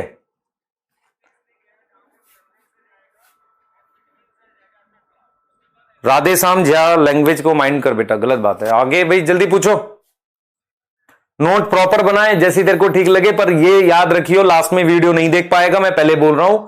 जो भी बच्चा मेरे से पूछता है नोट्स प्रॉपर बनाए, अपने हिसाब से बनाओ। हैंड रिटन मैं आपको देने स्टार्ट कर दूंगा, उसकी परेशानी नहीं होगी आपको। आप ये पीडीएफ से बना लो, वो भी चल जाएगा, और उसी में एनसीईआरटी ऐड कर लिया करो रीड करके। लेकिन बाद में आप एक सिंगल चीज को बार बार रिवाइज करते हुए मिलने चाहिए। कोई बच्चा लेक्चर देख के रिवाइज ना कर रहा हो। कॉर्टेक्स में सिंप्लास्ट नहीं होता, नहीं होता बेटा। एपिडर्मिस में हम नॉर्मली एपोप्लास्ट सिंप्लास्ट दोनों ले लेते हैं, क्योंकि एनसीईआरटी में एक डायग्राम बना हुआ है, उसको देखो, मैं आपको दिखाता हूं। एनसीईआरटी में एक डायग्राम है ये वाला, इस डायग्राम को देखो, इस डायग्राम को देखो बेटा एक बार फटाफट से। इस डायग्राम को देखो, इस डायग्राम में उसने क्या दिखाया आपको। अगर उसने ऐसे सिंप्लास्ट दिखा दिया, रूट हेयर से ऐसे आएगा, लेकिन कॉर्टेक्स में देख रहे हो वो सिंप्लास्ट दिखा सकता है ऐसे, देखिए इस डायग्राम में दिखाने के लिए। पर नॉर्मली क्या होता है, रूट एयर से ऐसे चला जाता है पानी, ऐसे देख रहे हो, ये एपोप्लास्ट जा रहा है। और सिंप्लास्ट का मतलब देखो, ये सेल को क्रॉस कर रहा है, यहां से यहां नहीं कर रहा, लेकिन यहां क्रॉस कर रहा है, ये क्रॉस कर रहा है। अच्छा, यहां ऑप्शन ही नहीं है, देखो एपोप्लास्ट जाके यहां रुक गया, यहां रुक गया एपोप्लास्ट कॉर्टेक्स में, ये कॉर्टेक्स है बेटा, यहां एपोप्लास्ट रुक गया। सिंप्लास्ट वाला जो है ये चीज, पर रियल में क्या होता है, ऐसे जा रहा होता है। जब ये रुक गया तो ये वाला पाथ फॉलो करता है कि वो एंडोडर्मिस को क्रॉस करता है और फिर वहां से किस में जा रहा है, जाइलम में जा रहा है। अब अंदर वाली लेयर ये पेरिसाइकिल है, दिस लेयर इज पेरिसाइकिल। यहां एपोप्लास्ट सिंप्लास्ट दोनों पॉसिबल है। तो मैं एक टेबल बना सकता हूं आपके लिए, देख लो खुद से बेटा। देखो एनसीईआरटी ने ये दोनों दिखा दिया है, पर नॉर्मली देखो प्लांट ऐसा नहीं है कि यहीं से सिंप्लास्ट शुरू कर देता है। प्लांट क्या करता है, एपोप्लास्ट करता है यहां तक, उसके बाद उसको सिंप्लास्ट करना पड़ जाता है। ये चीज समझो। कॉर्टेक्स इज नॉन लिविंग नहीं, कॉर्टेक्स नॉन लिविंग नहीं है, सुन ले ध्यान से। कॉर्टेक्स नॉन लिविंग नहीं है, सेल्स के बीच में जगह नॉन लिविंग होती है। सेल्स के बीच की जगह को हम नॉन लिविंग कहते हैं। क्लियर है?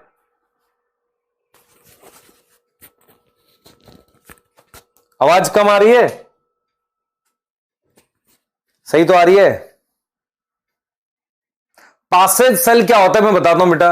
एंडोडर्मिस में क्या होता है, कुछ सेल्स में सुबेरिन नहीं होता, उसे पासेज सेल कहते हैं। कर लो, नहीं तो छोड़ दो, नहीं जरूरत होती। कैस्पेरियन स्ट्रिप क्यों बना वो बाद में देखेंगे, अभी आगे बात करते हैं। क्या आपको ये क्लियर हो गया? ये देखो जरा, इधर आ जाओ। देखो भाई, क्या हम ये भर सकते हैं अब? Name of layer epidermis. कैसी मूवमेंट होती है? Apoplast mainly, apoplast mainly, symplast possible.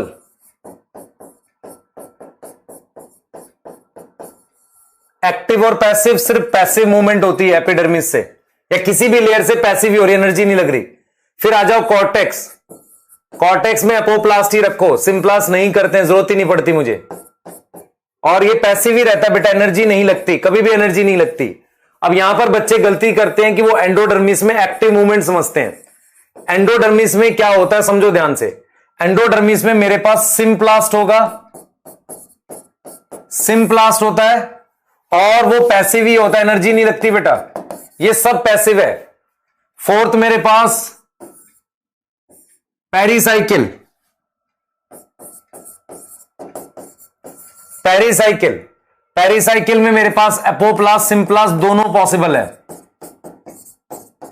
दोनों पॉसिबल है, और ये भी पैसिव होगा। फिर मैं कहां पर आ गया, जाइलम में आ गया। जाइलम में मेरे पास एपोप्लास्ट मेन होता है बेटा, ज्यादा कोशिश करते हैं एपोप्लास्ट की। तो मैं आपको यह समझाने की कोशिश कर रहा हूं कि एंडोडर्मिस में सिम्प्लास्ट होता है, याद रखना, कॉर्टेक्स में मेनली एपोप्लास्ट होता है, ये चीज आपको ध्यान रखनी है। और ये सभी मूवमेंट पैसिव है, एनर्जी खर्च नहीं होती, क्योंकि पानी के मूवमेंट की फोर्स जो है वो कहां से आ रही है, ट्रांसपिरेशन पुल से। बच्चे क्या करते हैं, एंडोडर्मिस की मूवमेंट को, सिम्प्लास्ट को एक्टिव मान लेते हैं, गलत है।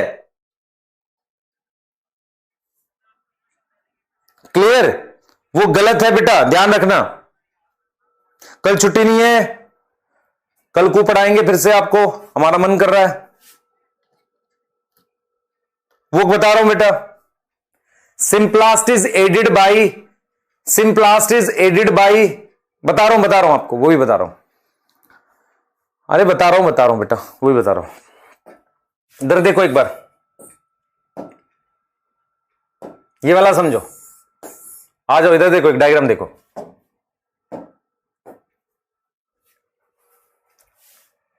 ये रोड है,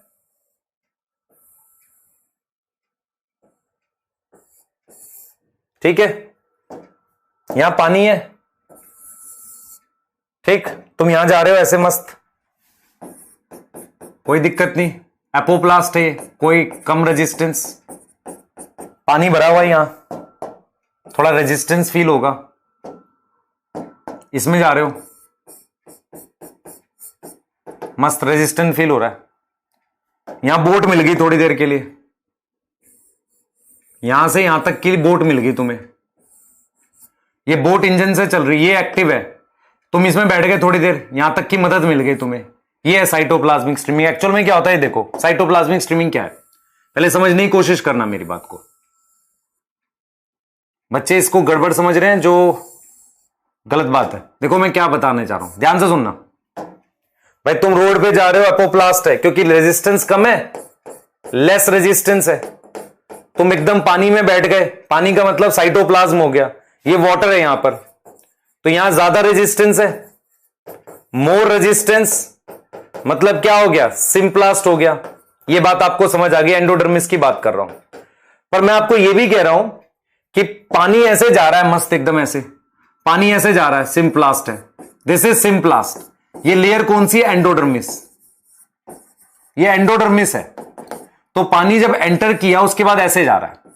मैं आपको यह कह रहा हूं कि साइटोप्लाज्मिक स्ट्रीमिंग ये है कि पानी ऐसे रोटेट कर रहा है, तो इस रोटेशन जो हो रही है, इससे इस मूवमेंट को मदद मिलेगी ना भाई। पानी तो सिम्प्लास्ट से जा ही रहा है, इस रोटेशन की मदद से पानी को हेल्प मिल जाएगी आगे जाने के लिए।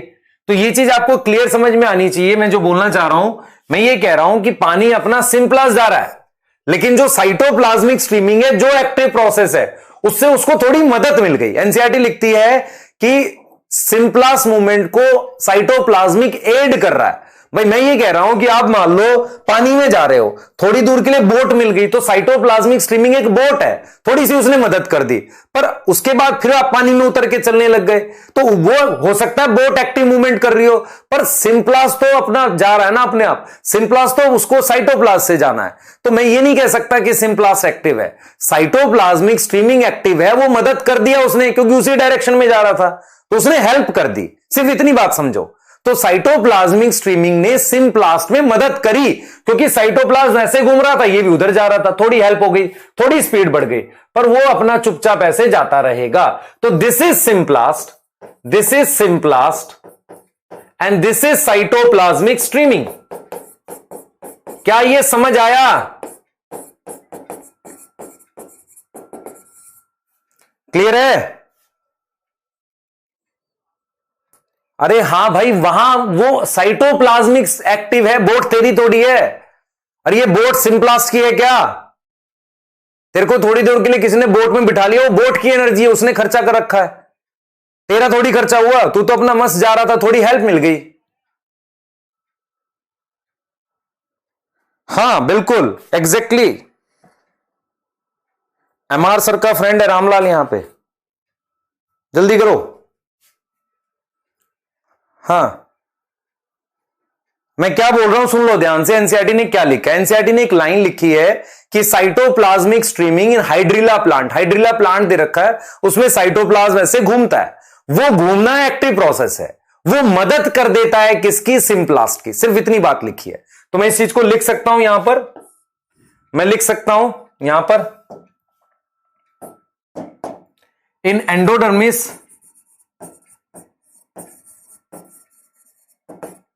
सिंप्लास्ट इज एडेड बाय, एडेड मतलब हेल्प बाय साइटोप्लाज्मिक स्ट्रीमिंग।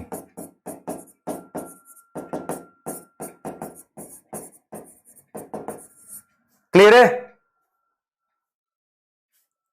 हां मदद कर दी ना यार उसने, ऐसा थोड़ी कि वो एक्टिव हो गया फिर प्रोसेस, पूरा प्रोसेस थोड़ी एक्टिव हो गया। मैं क्या दिखा रहा हूं सुन लो, ये डायग्राम आपको दिखा रहा है कि हम सिंप्लास्ट से जाएंगे तो कैसे जाएंगे, एपोप्लास्ट से जाएंगे तो कैसे जाएंगे। प्लांट क्या करता है? ये फॉलो करता है, इस वाले को फॉलो करता है यहां तक, यहां तक इसको मस्त फॉलो कर रहा है, उसके बाद उसको एंडोडर्मिस में जाना पड़ेगा और उसके बाद एपोप्लास्ट सिंप्लास्ट दोनों हो सकता है। इस डायग्राम को भी देखो एक बार जल्दी से, ये वाला डायग्राम भी तुम्हारे काम का है, जल्दी देखो एक बार इसको, और देखो इसको, और देखो भाई, ये देखो, ये देखो, ये देखो जरा, एपिडर्मिस है। चलो यहां से आ गए हम, थोड़ा यहां से भी आ सकते हैं ऐसे, और मैं ऊपर से ऐसे आ गया यहां से। दिस इज सेल वॉल, ये सेल वॉल है बेटा, और ये प्लाज्मा मेम्ब्रेन है। तो सेल वॉल और प्लाज्मा मेम्ब्रेन के बीच का स्पेस नॉन लिविंग, तो हम ऐसे सेल वॉल से जा रहे हैं, ऐसे ऐसे जा रहे हैं। तो इस मूवमेंट को क्या बोल रहे हो? This movement is known as apoplast, cell wall के ऊपर से जा रहे हैं। अब मेरे पास ऑप्शन नहीं है, ये कैस्पेरियन स्ट्रिप आ गई, तो मुझे इसके अंदर जाना ही पड़ा। देखो ध्यान से देखो बेटा, ध्यान से देखो, मैं क्या समझाने की कोशिश कर रहा हूं आपको, मैं आपको यह समझाने की कोशिश कर रहा हूं, देख लो ध्यान से। ये एपिडर्मिस है, देखो ध्यान से, दिस इज एपिडर्मिस, उसके बाद ये कॉर्टेक्स है और ये एंडोडर्मिस है। प्लांट नॉर्मली ये फॉलो करता है, ये सेल वॉल से ऐसे होता हुआ जा रहा है पानी ऐसे, लेकिन एंडोडर्मिस पहुंचने के बाद उसकी मजबूरी है कि वो अंदर जाएगा ही। जब वो अंदर चला जाएगा तो साइटोप्लास्ट से जा रहा है, दिस इज सिंप्लास्ट। अब वो पेरिसाइकिल में चलो ऐसे चला जाए, और ये ऑप्शन भी है कि इसको क्रॉस करने के बाद वो ऐसे भी जा सकता है। तो ये पेरिसाइकिल में यहां ऐसे भी जा सकता है, ऐसे भी जा सकता है, और उसके बाद वो किस में चला जाएगा? जाइलम में। ठीक है, अब बच्चे जो कंफ्यूज हो रहे हैं कि भाई किसमें क्या जाएगा, मैं क्लियर कर देता हूं। एपिडर्मिस में एपोप्लास्ट सिंप्लास्ट दोनों जा सकता है, पर प्लांट प्रेफर करता है एपोप्लास्ट। कॉर्टेक्स में क्या जाएगा? एपोप्लास्ट। एंडोडर्मिस में जाना ही पड़ेगा सिंप्लास्ट, और कोई ऑप्शन नहीं है। पेरिसाइकिल में दोनों ऑप्शन है, एपोप्लास्ट और सिंप्लास्ट। एनसीईआरटी ने लिखी है लाइन कि once it cross endodermis it is free to move between cell and through cell. Between cell का मतलब सेल्स के बीच में से, थ्रू सेल मतलब सेल के अंदर से। क्लियर है? पेरिसाइकिल बिल्कुल लिविंग है बेटा, लिविंग सेल्स होते हैं पेरिसाइकिल। पेरिसाइकिल कुछ नहीं होता, लिविंग सेल्स की लेयर होती है जाइलम और फ्लोएम के बाहर। पेरिसाइकिल लिविंग सेल्स की लेयर होती है, ठीक है? हां, और मेरी क्लास से पहले 11 बजे वाली क्लास जो मेरी होती है आपकी, उससे पहले खाना वाना खा के बैठा करो, है ना। पहली क्लास कर लिया करो, तो उसके बाद खाना खा लिया करो 5-7 मिनट में, उसके बाद बैठा करो, है ना। मैं 5-10 मिनट जब एक्स्ट्रा लेता हूं तो रोया मत करा करो, मुझे बहुत खराब लगता है ना। हम भी नहीं खाते कई बार ऐसे ऐसे, थोड़ी तुम रोते लगोगे। आ जाओ भाई, मेरे एक सवाल है आप बच्चों से, ये बताओ जरा, इस सवाल का आंसर दो। इस सवाल का आंसर देखो कौन देगा। पानी आ रहा है ऐसे ऐसे, पानी आ रहा है मान लो, देखें इस सवाल का आंसर कौन देता है, सोचो। ये देखो, मैं आपको प्रूफ करता हूं कि फोर्स जाइलम से आ रही है। देखो, मान लो मैंने पानी की एंट्री रोक दी, अगर मैंने यहां पानी की एंट्री ऐसे रोक दी है, यहां पर सुनना ध्यान से, तो पानी इस पार आना ही क्यों चाह रहा है? ऐसा क्यों हो रहा है? क्योंकि जाइलम उसे खींच रहा है। सवाल यह है कि अगर मैं पानी की एंट्री रोक दूंगा तो पानी को रुक जाना चाहिए। भाई अगर आप मुझे एक चीज बताओ, आप अगर एक बैरियर लगा के पानी की एंट्री रोक रहे हो तो पानी उधर जाएगा ही क्यों? अगर खुद से जा रहा होता तो। पानी खुद से जा नहीं रहा है, पानी को ये अपनी तरफ बुला रहा है। ये कह रहा है कि पानी तू मेरी तरफ आ, बुला रहा है ये यहां से। तो पानी को जब बुला रहा है तो पानी कह रहा है कि यार देखो वो बुला तो रहा है मुझे बहुत प्यार से, तो क्या करना है? तो उसने कहा कि ठीक है, क्या करना भी बताते हैं। तो पानी को ये अपने पास बुला रहा है बेटा, ऐसा नहीं कि पानी खुद जाना चाह रहा है। तो जाइलम अपने पास बुला रहा है, तो जाइलम यहां से खींच रहा है। तो पानी यहां से देखेगा कहां से जाऊं कहां से जाऊं कहां से जाऊं, तो पानी को इधर रास्ता दिखा, पानी को रास्ता यहां दिखा। देखो ध्यान से, मैं इसलिए आपको समझा रहा हूं कि पानी को यहां रास्ता दिखा, पानी यहां से घुस गया। उसने कहा ये बुला रहा है, कहा कि ठीक है मैं उधर ही जा रहा हूं, तो ये इधर ऐसे जाने लगा। इसको दूसरी तरफ जहां बाहर निकलने का रास्ता दिखा, ये चला गया इधर। तो इसका मतलब ये बात आपको समझनी है कि एक बार पानी एंटर कर गया, अगर पानी को कोई बुला नहीं रहा हो अपने आप कैसे जाएगा? तो जाइलम एक खिंचाव फील करवा रहा है, पानी को कह रहा है तू आ मेरे पास। तो पानी अपना बीच में से मस्त निकलते हुए आ रहा है, ठीक है, लेकिन उसको किसी ने रोक दिया। उसने कहा मेरे को जाना तो है, तो उसने कहा देखो यहां से घुस जाते हैं, यहां से घुस गया। फिर उसको इस साइड निकलना है, तो ये देखेगा कि जहां भी उसको जगह मिलेगी यहां से निकल जाएगा, यहां से निकल जाएगा। तो ये जो मूवमेंट है दैट इज सिंप्लास्ट, और ये दिस क्रॉस करना मेम्ब्रेन, ट्रांस मेम्ब्रेन, ये क्रॉस करना ट्रांस मेम्ब्रेन। उसके बाद उसको अब पेरिसाइकिल के ऊपर है कि पेरिसाइकिल के बीच में से जगह होगी, बीच में से निकल जाएगा, नहीं तो क्रॉस कर लेगा। क्योंकि जाइलम कह रहा है तू आ मेरे पास, ठीक है। पेरिसाइकिल बेटा आपको सिर्फ ये समझना है, पेरिसाइकिल एक सेल्स की लेयर है, इसके बाहर, इसके जस्ट बाहर सेल्स की लेयर है। रूट में उसका काफी काम होता है, मुझसे सेकेंडरी रूट बनाएंगे तो बता रहा हूं आपको,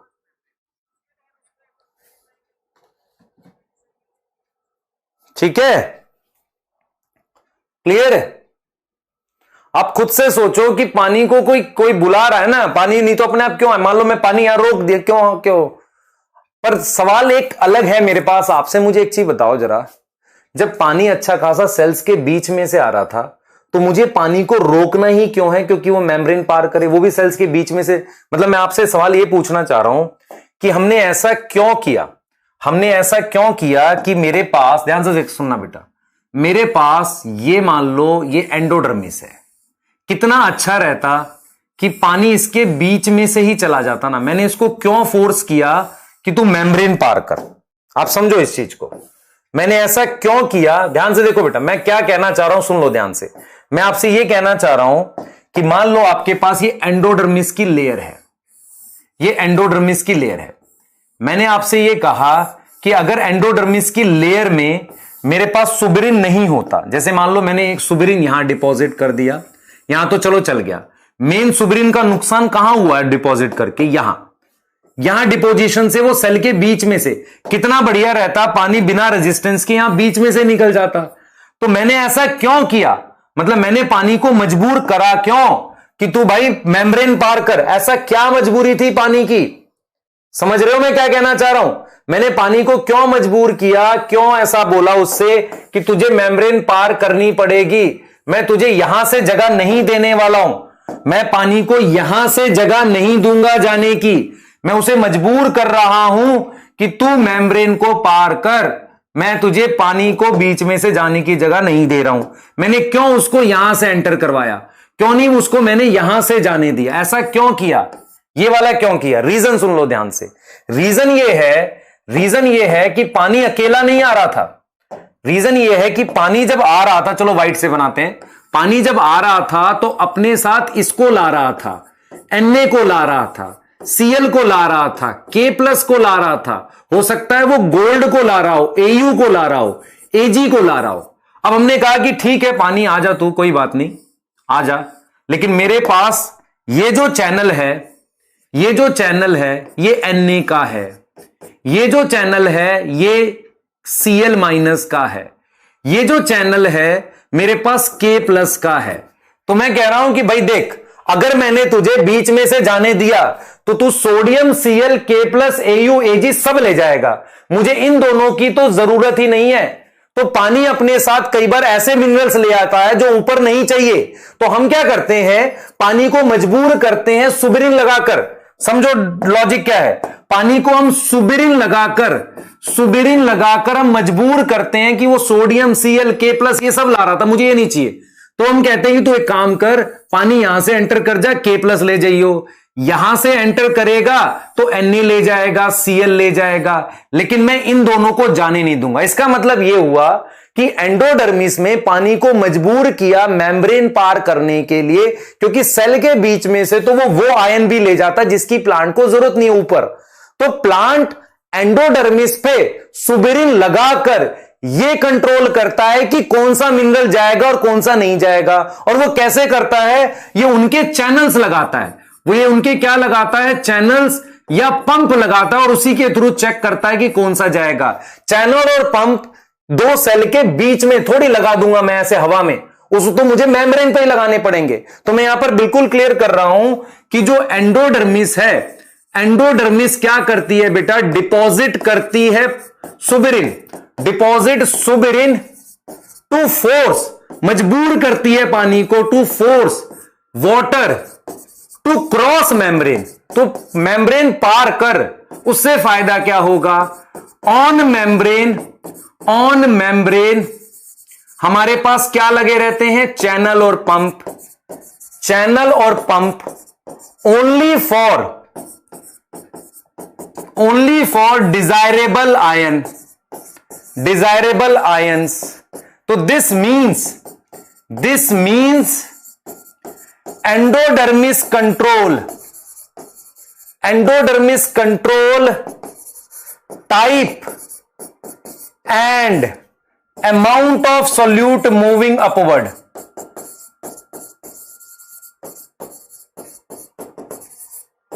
क्या आपको मेरी ये बात समझ में आई? मतलब क्या हुआ कि मान लो मैंने ज्यादा चैनल लगा दिए सोडियम के, तो सोडियम भी ज्यादा चला जाएगा ऊपर। तो मैं क्या कंट्रोल कर रहा हूं कि कौन सा मिनरल जाएगा और कितने अमाउंट में जाएगा, कैसे उसको पानी को फोर्स करता हूं कि तू मेम्ब्रेन पार कर। एक पूछ रहा है AUAG कहां जाएगा। असल में गोल्ड सिल्वर सुन के ऐसा लग रहा है कि मजा आ गया, सिल्वर गोल्ड प्लांट ले लेगा, हम ले लेंगे। अबे भाई मैं ये बोल रहा हूं कि जिन आयंस की जरूरत नहीं है, कई बार क्या होता है कि प्लांट ऐसी जगह ग्रो करता है जैसे जहां पर कैडमियम, मरकरी ऐसी चीजें भी होती हैं, वो उसकी रूट में किसी तरीके से अगर एंटर कर गई, चार चीजें हैं पर वो ऊपर नहीं जाती, जैसे मैं आपको एक एग्जांपल देता हूं। मान लो मैं इससे आपको मतलब सलाह दे सकता हूं, जो लोग मतलब अगर आप ध्यान से सुने, गंदे पानी से जो सब्जी उगाई जाती है उनकी लीफ में उतना हार्म कम होगा, उसकी रूट में ज्यादा हार्म होगा, है ना, क्योंकि हो सकता है अनवांटेड मिनरल अंदर आ गए हो पर ऊपर नहीं जाएंगे। वीडियो ब्लर नहीं है बेटा, सही है? हां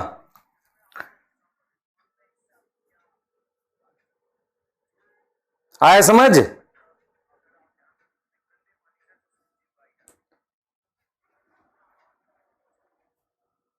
हाँ बेटा मेरी बात समझो ध्यान से, चैनल एक्वापोरिन है, मैं सिर्फ ये समझाने की कोशिश कर रहा हूं। अच्छा खासा एपोप्लास्ट जा रहा था, सिम्प्लास्ट क्यों करना है उसे? प्लाज्मोडेस्माटा लगा दे भाई, प्लाज्मोडेस्माटा बीच में लगाने का, पर प्लाज्मोडेस्माटा का उससे कुछ लेना देना नहीं है। पानी को मैं अंदर लाया ना यहां पर ऐसे, ये तो इससे जा रहा है। प्लाज्मोडेस्माटा ये है ना बेटा, ये है, मैं ऐसे क्रॉस नहीं करने दे रहा, सही है? ये लाइन है बेटा आपके एनसीईआरटी में, which layer can adjust type and amount of solute. तो पानी को मजबूर किया, तो पार कर एंडोडर्मिस की मेम्ब्रेन, अच्छा खासा बीच में से जा रहा था। आप सोचो जरा, मान लो मैं आपसे कहूं कि आप रोड पे पैदल जा रहे हो, ठीक है, मैं आपको कहूं ये देखो बैरियर, इसको कूद कूद के जाओ, क्यों कहूंगा मैं ऐसा? भाई कुछ काम करवाना चाह, मैं हो सकता है आपकी मसल्स पैर की बढ़िया, आपको एथलीट बनाना चाह, कुछ तो रीजन होगा। प्लांट ऐसे थोड़ी, प्लांट बिना लॉजिक के, बायो बिना लॉजिक के नहीं होती बेटा, ठीक है? एक कह रहा कोई रिपीट नहीं करूंगा, पहले सुन लो ध्यान से, फिर कर देता हूं मैं, एक्चुअल में कई बार मैं बच्चों के लिए। देखो पानी आ रहा है, एंडोडर्मिस ने सुबेरिन लगा के रोक दिया, अच्छा खासा वो बीच में से निकल जाता है, सेल्स के बीच में से नहीं जाने दिया, उसको पार करने दी, और उस मेम्ब्रेन पर चैनल और पंप लगा दिए।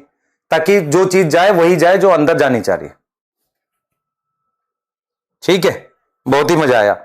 चलो आगे चलेंगे। एनसीईआरटी ने लिखा है यंग रूट में पानी डायरेक्टली एंटर करता है।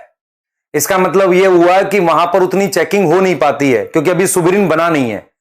एनसीईआरटी लिखते हैं कि यंग रूट में जाइलम में डायरेक्टली पानी एंटर करता है। इसका मतलब अभी सुबरिन पूरी तरह से डिपॉजिट नहीं हुआ, तो कई बार उसमें कुछ हार्मफुल चीजें चली जाती है, पर नॉर्मली प्लांट अवॉइड करता है कि कोई चीजें जाए। तो क्या हमने ये टॉपिक पढ़ लिया? ध्यान से सुनेंगे भाई। क्या हमने पानी के एंट्री और एब्जॉर्प्शन की बात कर ली? बिल्कुल कर ली। देखो हम ट्रांसपोर्ट ऑफ वाटर पढ़ रहे हैं। आ जाओ, फोकस करो भाई फिर से।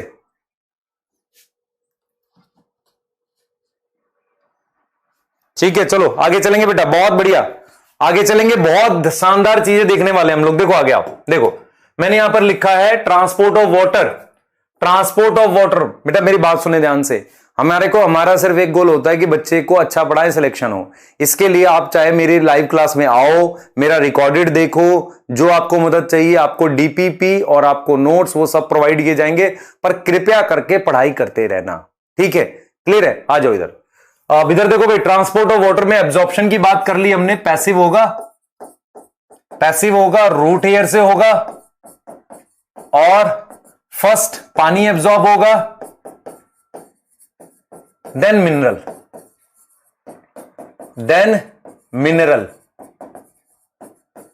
ठीक है, देन मिनरल। ये चीज है हमारे पास, क्लियर है? ठीक है, अब नेक्स्ट है हमारे पास, नेक्स्ट है, सुन लो ध्यान से। ये एब्जॉर्प्शन हो गया बेटा, ये एब्जॉर्प्शन हो गया। तो पैसिव है, रूट हेयर से होगा, फर्स्ट वाटर एब्जॉर्ब होगा, देन मिनरल एब्जॉर्ब होगा। ये चीज हो गई हमारे पास। आगे आ जाओ, ये एब्जॉर्प्शन की बात कर रहा हूं मैं। ये क्या कर रहा हूं? एब्जॉर्प्शन की बात कर रहा हूं। ठीक है, क्लियर? आगे की कहानी बेटा, बहुत ही शानदार कहानी। आगे देखो, उसके बाद एंट्री इनटू जाइलम कैसे हुई है भाई? एपिडर्मिस, चलो एपोप्लास्ट, सिंप्लास्ट दोनों लिखते हैं, पर मेरा फेवरेट एपोप्लास्ट है, एपोप्लास्ट ही लिखते हैं। सिंप्लास्ट भी कर सकते हो। कॉर्टेक्स, एपोप्लास्ट ले लो। एंडोडर्मिस, क्या करोगे? सिंप्लास्ट। और क्या रह गया? पेरिसाइकिल, दोनों। फ्री है प्लांट, जो मर्जी कर ले। एपोप्लास्ट अगर जगह है तो एपोप्लास्ट, नहीं है जगह तो सिंप्लास्ट। वैसे तो एपोप्लास्ट अलाउ करते, बाकी जाइलम आ गया। अब हमने पहला टॉपिक कंप्लीट कर लिया, पानी को जाइलम में ले आए। अब पानी ऊपर जाना है, ऊपर लेके जाना है पानी को, सही है? ऊपर लेके जाना है लिफ्ट तक। तो क्या लिखेंगे उस टॉपिक को? Ascent of sap. चले, कह रहे कुछ गलत हो रहा है? मिनरल पहले एब्जॉर्ब होगा। ओ पाप, गलत। फर्स्ट कुछ बोल भी नहीं रहे तुम लोग, गलत लिख दिया मैंने। अरे, first water, first mineral, then water. और मिनरल का एक्टिव पैसिव दोनों, एक्टिव पैसिव दोनों, मोर एक्टिव। सही, कोई दिक्कत नहीं है। आ जाओ आ जाओ।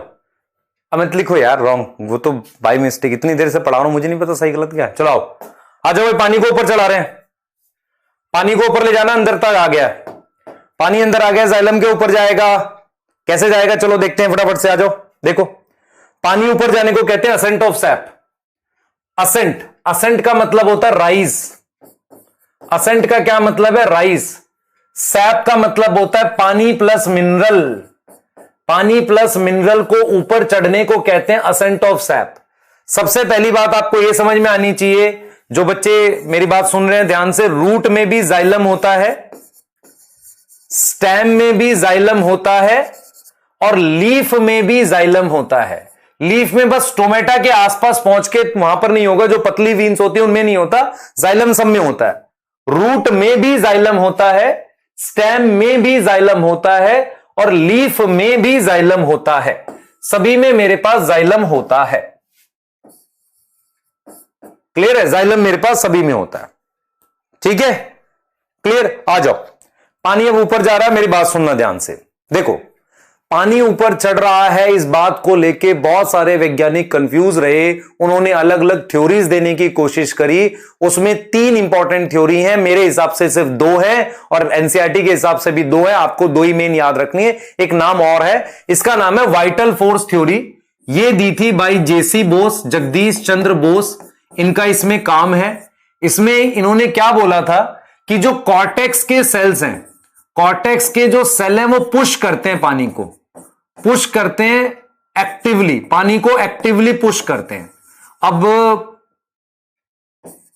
ये उन्होंने बोला था थ्योरी का स्टेटस रिजेक्टेड है, ये थ्योरी क्या है, रिजेक्टेड है। बस आपको नाम याद कर लेना है कि ये थ्योरी कहीं ना कहीं पानी के ट्रांसपोर्ट की बात करती है।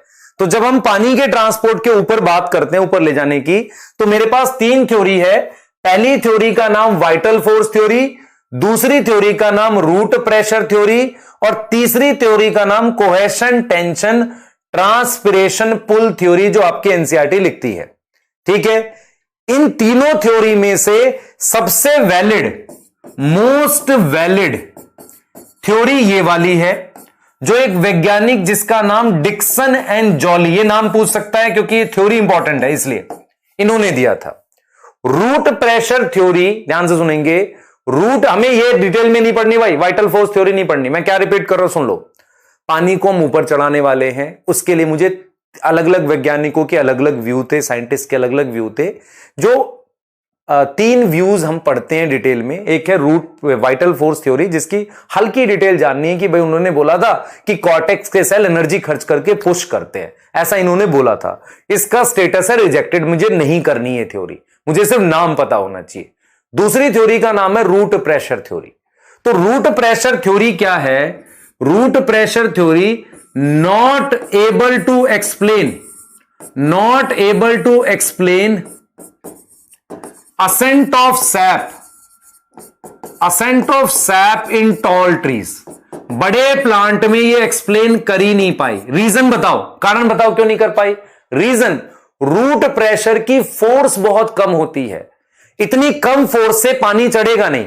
क्यों? रीजन क्या है बेटा? रीजन है कि रूट प्रेशर का मैग्नीट्यूड लो है। क्या लो है? मैग्नीट्यूड लो है। अगर इसका मैग्नीट्यूड लो है तो ये थ्योरी एक्सप्लेन नहीं कर पाई कि पानी ऊपर कैसे जाएगा, ये नहीं कर पाई। तो फिर कौन सी थ्योरी आई? कोई और थ्योरी आई? आ गई, बिल्कुल आ गई। देखो कौन सी आ गई। इसके बाद की जो थ्योरी आई है उस थ्योरी का नाम है cohesion tension transpiration pull theory. तो हम आपको अब क्या पढ़ाएंगे? हम आपको क्या पढ़ाएंगे? पानी ऊपर चढ़ने के लिए रूट प्रेशर थ्योरी सिर्फ किसमें बता पाई? छोटे प्लांट्स में। तो मैं आपको रूट प्रेशर क्या होता है ये पढ़ा रहा हूं, इसके साथ मैं ये पढ़ा रहा हूं कि रूट प्रेशर काम क्या करता है। पर रूट प्रेशर पानी ट्रांसपोर्ट करेगा ये एक्सप्लेन नहीं होता अच्छे से, बहुत ऊंचे प्लांट में काम नहीं करता। तो रूट प्रेशर क्या है? ओनली एप्लीकेबल है ये थ्योरी किसके लिए? Only valid for small plant. तो अगर सारे प्लांट की बात करता हूं तो वो कौन सी थ्योरी है? मेरे पास ये वाली थ्योरी है। तो हम अभी क्या पढ़ेंगे बेटा? पहले रूट प्रेशर के बारे में पढ़ेंगे, फिर थ्योरी पढ़ेंगे। क्लियर है? सही है?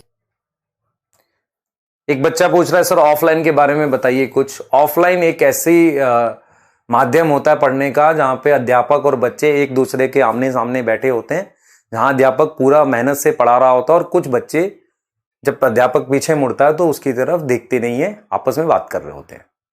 ठीक है ना? ऑफलाइन हो ऑनलाइन हो, सुनोगे तभी तो आएगा। ध्यान से सुनो, पढ़ाई करो। तुम्हारे दिमाग में कैसे आ रहा है ये सब? पढ़ाई करो ना यहाँ पे।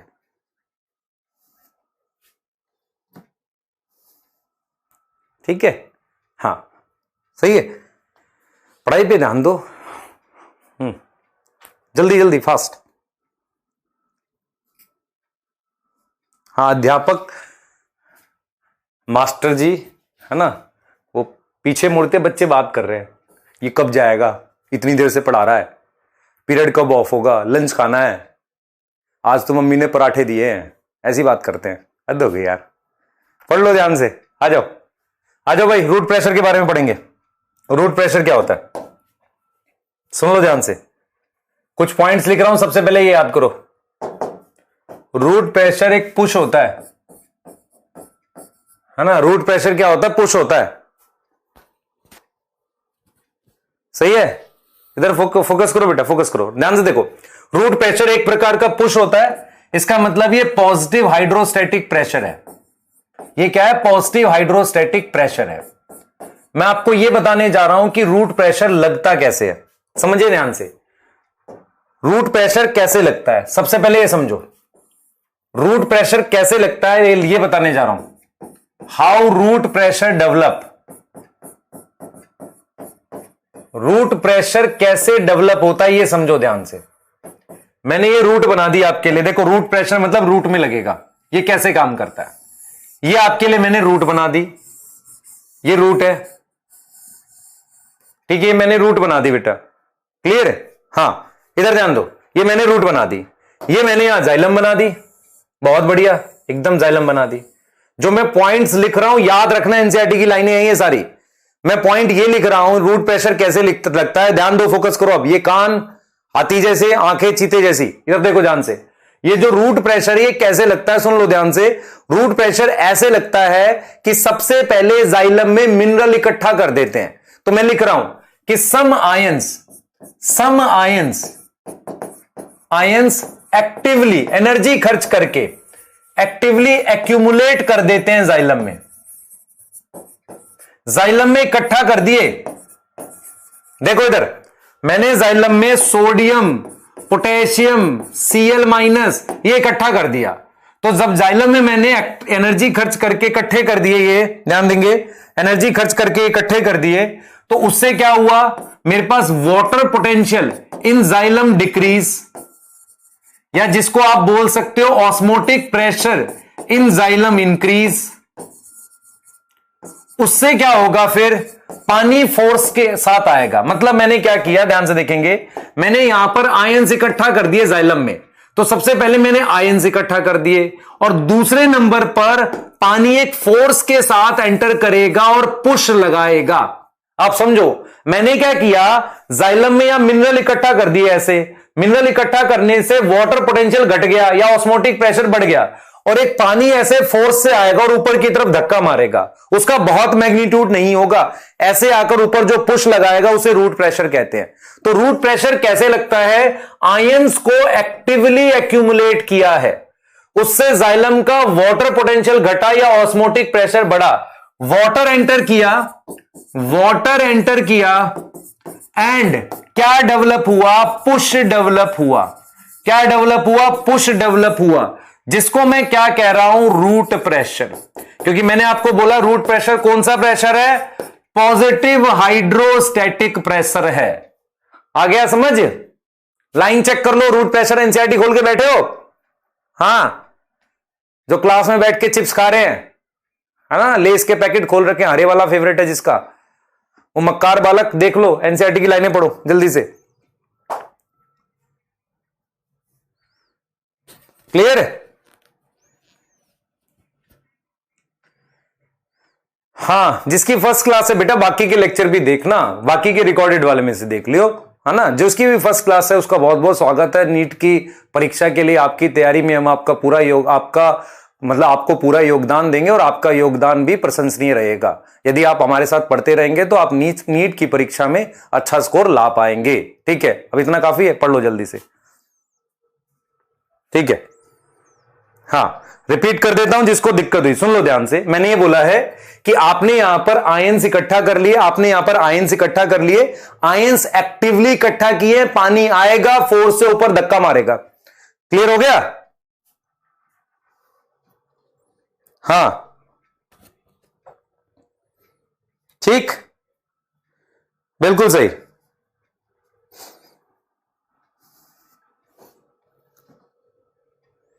हाँ, बहुत सही, सही है। कुछ तो ऐसे नवरात्रि आ जाएंगे तो चिप्स ही खा जाएंगे पूरे, वो भर भर के इतने बड़े बड़े चिप्स के पैकेट खा जाते हैं और कहते हैं आज मेरा व्रत है, मैंने कुछ खाया नहीं। ऐसे पुराने पापी टाइप के बच्चे हैं कुछ। चलो आगे पढ़ते हैं, चलो आ जाओ इधर आ जाओ। देखो भाई, रूट प्रेशर कैसे डेवलप करता है बता दिया आपको, याद कर लो। एंड यहां पे आयंस इकट्ठा होते हैं, पानी आता है ऊपर की तरफ, पुश डेवलप करता है। आगे फोकस करेंगे। अब देखो इधर ध्यान दो।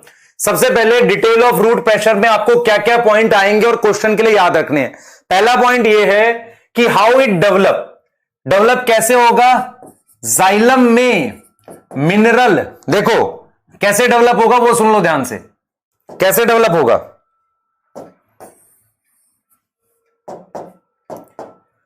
इन जाइलम मिनरल एक्यूमुलेट होगा। जाइलम में क्या होगा, मिनरल एक्यूमुलेट होगा। समझना ध्यान से। जाइलम में मेरे पास मिनरल इकट्ठा हो गया, ठीक है। जाइलम में मेरे पास क्या हो गया, मिनरल इकट्ठा हो गया। तो इन जाइलम मेरे पास मिनरल एक्यूमुलेट हो जाएगा, मिनरल एक्यूमुलेट हो जाएगा जाइलम के अंदर एक्टिवली, और उससे मेरे पास पानी एंटर करेगा। तीसरी बार बता रहा हूं, वाटर एंटर एंड पुश लग गया, वाटर एंटर और पुश डेवलप हो गया। अब आगे आ जाओ जरा। मेरे पास कोई एक्सपेरिमेंटल प्रूफ है इसका। देखो एनसीईआरटी ने किसका एक्सपेरिमेंटल प्रूफ बताया, सुनना ध्यान से। इसका एक एक्सपेरिमेंटल प्रूफ बताया। एनसीईआरटी ने कहा कि आप एक हर्बेशियस प्लांट ले लो।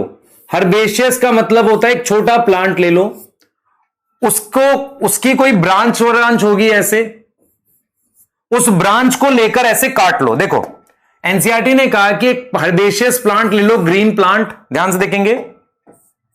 एक हर्बेशियस प्लांट ले लो ऐसे, उसकी ये ब्रांच है इस तरीके से। उस ब्रांच को आप एक ब्लेड से ऐसे कट करो, आपको दिखेगा कि उसमें से पानी ऐसे नीचे गिरता हुआ हल्का सा निकलेगा, ऐसे बताया। तो एक्सपेरिमेंटल प्रूफ ये है कि हर्बेशियस प्लांट या जिसकी सॉफ्ट स्टेम है, क्या है, सॉफ्ट स्टेम है, इज कट विद ब्लेड। और कब काटना आपने, व्हेन मॉइस्चर बहुत हो, व्हेन ह्यूमिडिटी आसपास हाई हो। ह्यूमिडिटी हाई होगी तो मतलब क्या हो रहा होगा, ट्रांसपिरेशन नहीं हो रहा होगा उतना ज्यादा। तो होता क्या है कि रूट प्रेशर की वजह से पानी, देखो व्हेन ह्यूमिडिटी हाई हो और सॉइल में काफी पानी हो, सॉइल में क्या हो, सफिशिएंट पानी हो, तो मेरे पास रूट प्रेशर लग रहा होता है। देखो रूट प्रेशर लगता है कैसे, समझो। रूट प्रेशर ऐसे लगता है। दूसरा रूट प्रेशर आप कैसे देख सकते हो, किसी स्टेम को, जो छोटे प्लांट की स्टेम को काटो ऐसे ब्लेड से, तिरछा काटना है ऐसा, और उसमें से आपको अगर कोई लिक्विड बाहर निकलता आएगा, उसको आप रबड़ पे लगाकर, एक रबड़ का कुछ ऐसे लगाकर चेक भी कर सकते हो कि कितना लिक्विड बाहर निकला ऐसे। तो ये आपको ये बताएगा। देखो आप मेरे को एक चीज बताओ, रूट प्रेशर पुश है ना, पुश का मतलब पानी को धक्का दे रहे हैं, तो जब आप स्टेम काटोगे तो पानी वापसी गिरेगा ना। तो छोटे प्लांट में अगर आसपास ह्यूमिडिटी ज्यादा हो, छोटे प्लांट में अगर आसपास ह्यूमिडिटी ज्यादा हो, पानी हो अच्छा खासा मिट्टी में, तो रूट प्रेशर लग रहा होता है। तो अगर मान लो ठंडा मौसम हो थोड़ा सा, मतलब अभी बादल लगे हो, है ना, ह्यूमिडिटी हो थोड़ी सी, और मैंने क्या किया है, मिट्टी में पानी है, मैं एक प्लांट को ऐसे स्टेम को कट करके देखूंगा तो लिक्विड बाहर गिरेगा, जिसे मैं क्या बोल रहा हूं, जिसे मैं एक्सीडुएट बोल रहा हूं। एक्सीडुएट का मतलब होता है वाटर प्लस मिनरल, सैप एक तरीके से, ये कम आएगा, है ना। और आप क्या कर सकते हो, आप ये भी कैलकुलेट कर सकते हो कि जिस स्पीड से पानी आएगा उससे रूट प्रेशर निकाल लोगे, जिस स्पीड से पानी वापसी गिरेगा रूट प्रेशर निकाल लोगे। क्लियर है?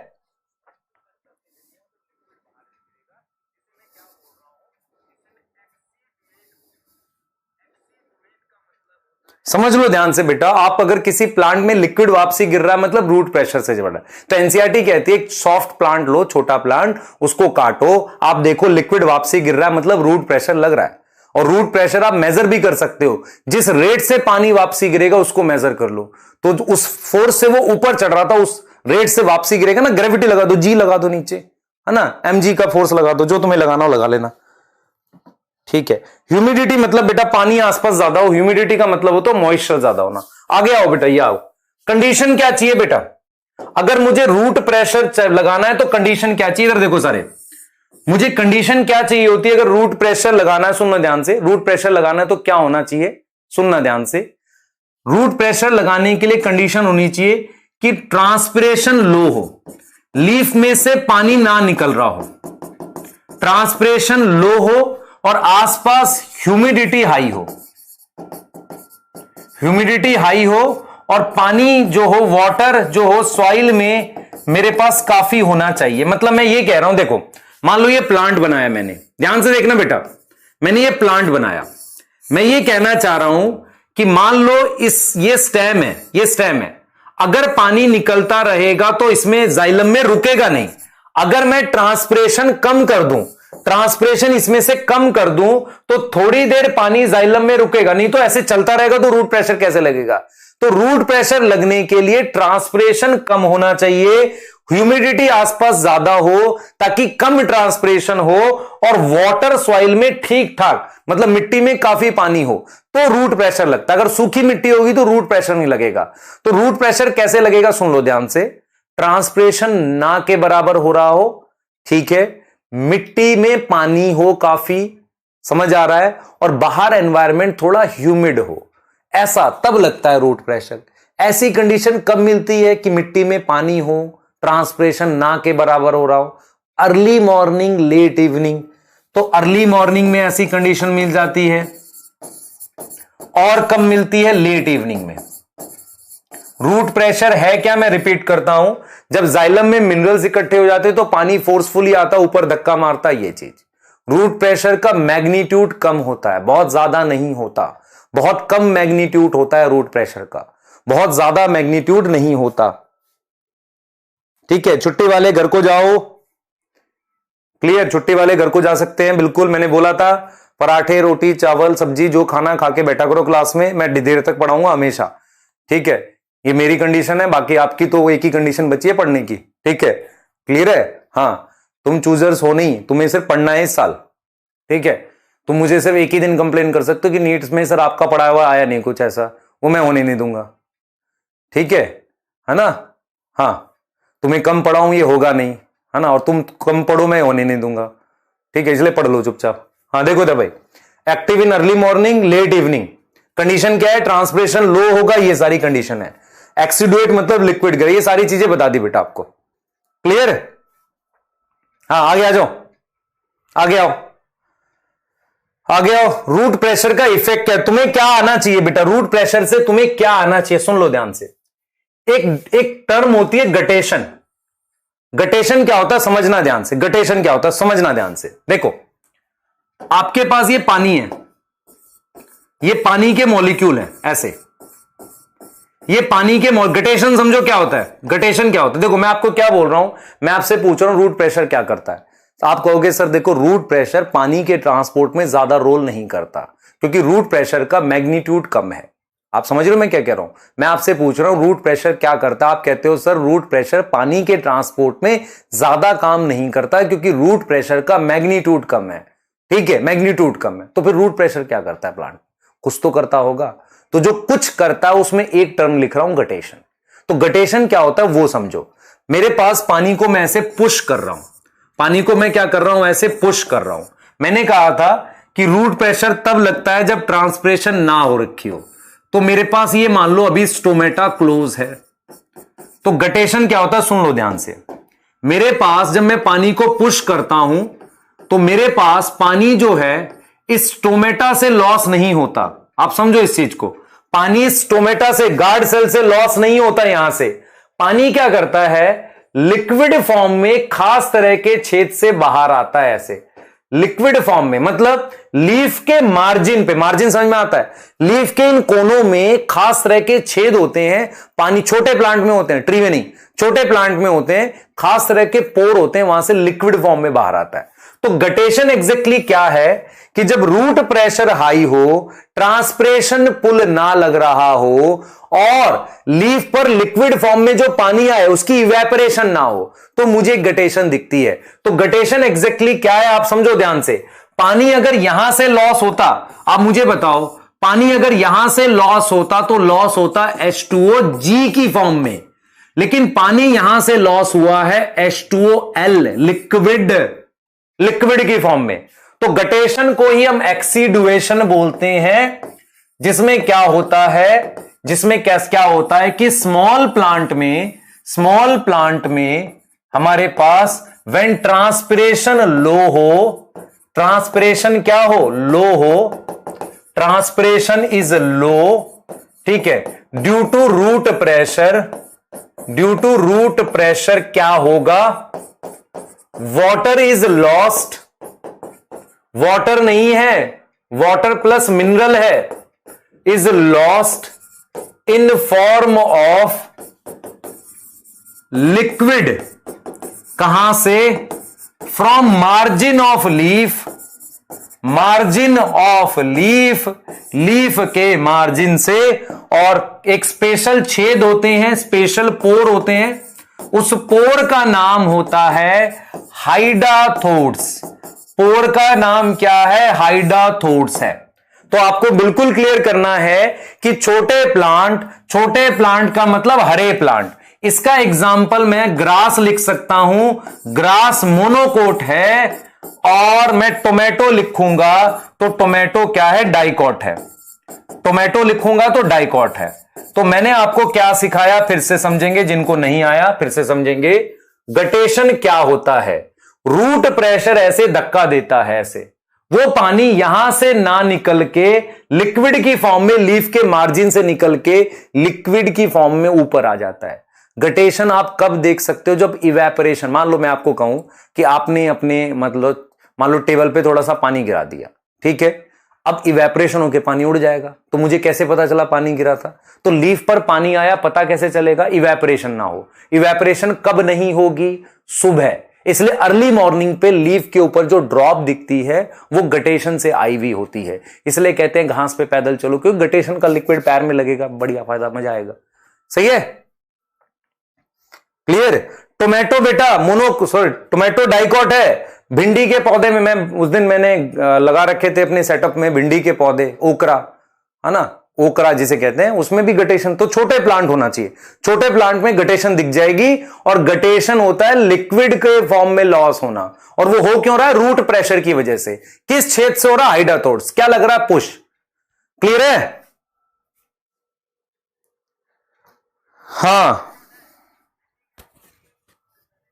वेपर में बेटा मेरी बात सुन, अगर गैस की फॉर्म में लॉस होता तो क्या उसमें सैप होगा, मिनरल लॉस होंगे गैस में, नहीं।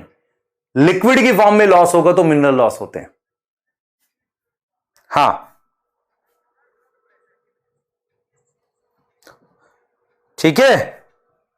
गटेशन बेटा एक इफेक्ट है, गटेशन से कोई खास फायदा नहीं हो रहा प्लांट को, कोई फायदा नहीं हो रहा, बट एक हमने ऑब्जर्वेशन करी है ना, ऑब्जर्वेशन करी है। क्लियर है, आ जाओ जल्दी आओ, अगला आ जाओ भाई। ये देखो, एक तो गटेशन होता है, दूसरा इफेक्ट रूट प्रेशर का है, रीजनरेशन ऑफ वाटर कॉलम। अब ये वाटर कॉलम क्या होता है ये समझना हमने, रीजनरेशन ऑफ वाटर कॉलम। देखो ध्यान से फोकस करना, देखो ये मेरे पास पानी का कॉलम है, दिस इज पानी का कॉलम, ये पानी का कॉलम है, this is water column. Soon low water column क्या होता है, पानी की ये जो लेयर्स आपस में जुड़ी हुई है ना, पानी की जो ड्रॉप्स आपस में जुड़ी हुई हैं, इसे वाटर कॉलम कहते हैं। वाटर कॉलम का मतलब पानी की जुड़ी हुई बूंदे, पानी की ड्रॉप्स आपस में ऐसे जुड़ी हुई हैं, उसे वाटर कॉलम कह रहे हैं। अब मैं क्या कर रहा हूं, पानी पे खिंचाव ला रहा हूं, ऐसे देखना, पानी को यहां से खींचते हैं, ऐसे पानी को जब यहां से खींचते हैं उसे टीपी कहते हैं। व्हाट इज टीपी, टीपी क्या है भाई, डीपी नहीं, टीपी, ट्रांसपिरेशन पुल। पानी को आप यहां से खींच रहे हो, उसे ट्रांसपिरेशन पुल कहते हैं। मैं आपको क्या पढ़ा रहा हूं कि दूसरा इफेक्ट क्या है, किसका, रूट प्रेशर का। देखो आप पानी को यहां से ऐसे खींच रहे हो, ऐसे ऊपर की तरफ खींच रहे हो, और वाटर कॉलम है मेरे पास, वाटर कॉलम पानी की बूंदे। अच्छा, वाटर कॉलम की अपनी एक स्ट्रेंथ है, उसे हम लिख रहे हैं टीएस। टीएस का मतलब होता है टेंसाइल स्ट्रेंथ, टेंसाइल स्ट्रेंथ है ना, टेंसाइल स्ट्रेंथ। टेंसाइल स्ट्रेंथ का मतलब अट्रैक्शन बिटवीन वाटर मॉलिक्यूल, या एक तरीके से अट्रैक्शन बिटवीन वाटर मॉलिक्यूल। अब मैं जो समझाऊंगा बहुत ध्यान से समझना। मैं आपसे ये कह रहा हूं कि जब ट्रांसपिरेशन पुल ज्यादा होगा, मान लो मैं यहां से पानी को खींच रहा हूं, तो ये अगर बीच में से कॉलम टूट भी तो सकता है, ऐसे टूट जाएगा। तो मैं आपको ये कह रहा हूं कि जब बहुत दोपहर होती है ना, बहुत दोपहर मतलब दोपहर होती है, इन आफ्टरनून, ठीक है, समर की दोपहर में मेरे पास क्या होता है, इन स्मॉल प्लांट कई बार ऐसा होता है कि ट्रांसपिरेशन पुल ज्यादा हो जाता है टेंसाइल स्ट्रेंथ से। अगर ट्रांसपिरेशन पुल ज्यादा हो जाए टेंसाइल स्ट्रेंथ से तो वाटर कॉलम टूट जाएगा। सोचो, दिमाग लगाओ, अगर मैं यहां से खींच रहा हूं, ये कॉलम बीच से टूट जाएगा। अगर ये कॉलम टूट गया तो जोड़ोगे कैसे, बताओ। ये कॉलम टूट गया, आप समझ रहे हो इस बात को। मेरे पास ये देख रहे हो, ट्रांसपिरेशन पुल ज्यादा हो जाए इससे तो ये कॉलम बीच में से टूट गया। मैंने यहां से खींचा ट्रांसपिरेशन पुल, ये कॉलम टूट गया, ऐसे ये बीच में से अलग हो गया। अगर बीच में से अलग हो गया तो लीफ में पानी जाना बंद हो गया, लीफ मुरझा जाती है बिना पानी के। ऐसा होता है ना दोपहर में, समर में। तो होता क्या है, रूट प्रेशर क्या करता है, रूट प्रेशर ऐसे बाद में इवनिंग में पुश लगाता है ऐसे, और इस कॉलम को जोड़ देता है। तो रूट प्रेशर इज पुश, ठीक है, which can join this column. पर ये छोटे प्लांट में ही कर पाएगा दिस कॉलम। आप देख रहे हो, कॉलम ब्रेक करेगा, प्लांट मुरझा जाएगा, विल्टिंग कहते हैं उसे। विल्टिंग मतलब प्लांट का मुरझाना, विल्टिंग अकर। क्या आपको समझ आया, बताओ जल्दी से, क्लियर है ना। हां, आप पानी डालो, थोड़ा सा पानी सॉइल में आता है, सॉइल अच्छी भरेगी पानी से तो रूट प्रेशर बनेगा, थोड़ा धक्का लगेगा उस पे, कॉलम जुड़ जाएगा, शाम तक प्लांट एकदम मतलब हंसता हुआ दिखेगा आपको, है ना। हां,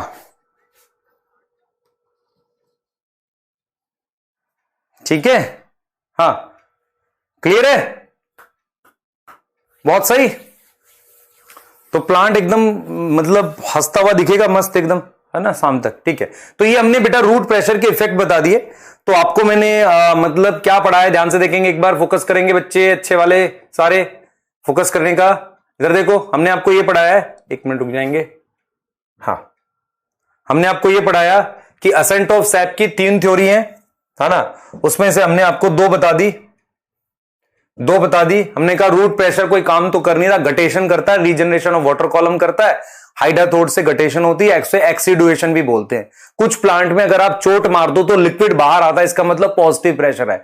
जैसे कि आपने वो देखा, वो मिल्कवीड जिसमें तोड़ने पे मिल्क निकलता है, इसका मतलब उसमें क्या हो रही है, एक्सीडुएशन हो रही है, उसे ब्लीडिंग कहते हैं। ब्लीडिंग कब होगी, जब तोड़ने पर हो। अपने आप हो रही है तो गटेशन है, खुद से हो रही है तो गटेशन है। आप तोड़ रहे हो लीफ और लिक्विड बाहर आए तो उसे क्या बोलेंगे, ब्लीडिंग बोलेंगे। क्लियर होगी बात, है ना, सही है, ठीक है।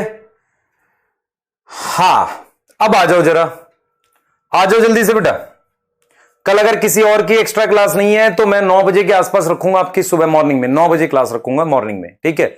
9 से मैं हो सकता है 12 बजे तक पढ़ाऊं, जब तक ये चैप्टर खत्म नहीं होगा तब तक पढ़ाऊंगा। जिसको आना होगा आएगा, नहीं आना होगा तो भी आएगा, आ जाना यार, पढ़ा दूंगा, है ना, ठीक है। आ जाओ, देखो इधर देखो, अब आ जाओ। अब हमारे पास जो आखिरी थ्योरी है वो cohesion tension transpiration pull theory है। आखिरी थ्योरी कौन सी है, cohesion tension transpiration pull theory है। और इस थ्योरी में आपको हम क्या बता रहे हैं वो सुनना आपने। तो cohesion tension transpiration pull theory, cohesion tension transpiration pull theory, ये हमारे पास है, ठीक है, ये हमारे पास है। ये थ्योरी क्या कहती है उसको जानेंगे आज, आपसे आपको बताएंगे, क्लियर है। तो cohesion tension transpiration pull theory क्या बोलती है, ये इसको हम समझेंगे। ये थ्योरी क्या बोलती है, पहले सुन लो ध्यान से, आपको 5 मिनट समझना है सिर्फ इसे। ये थ्योरी ये कहती है कि मुझे क्या है, ध्यान सुनेंगे, रूट प्रेशर जो है उसका मैग्नीट्यूड कम है। रूट प्रेशर का 1 मिनट लूंगा बस, मैग्नीट्यूड कम है, मैग्नीट्यूड इज लो, उतना मैग्नीट्यूड नहीं है भाई, रूट प्रेशर का उतना मैग्नीट्यूड नहीं है ना, उतना मैग्नीट्यूड नहीं है रूट प्रेशर का, ठीक है। रूट प्रेशर का मैग्नीट्यूड कम है। हमें क्या चाहिए, वी रिक्वायर सम फोर्स लगभग कितना कि 15 मीटर पर घंटे का ट्रांसपोर्ट तो एटलीस्ट चाहिए ना, है ना, इतना तो ट्रांसपोर्ट चाहिए।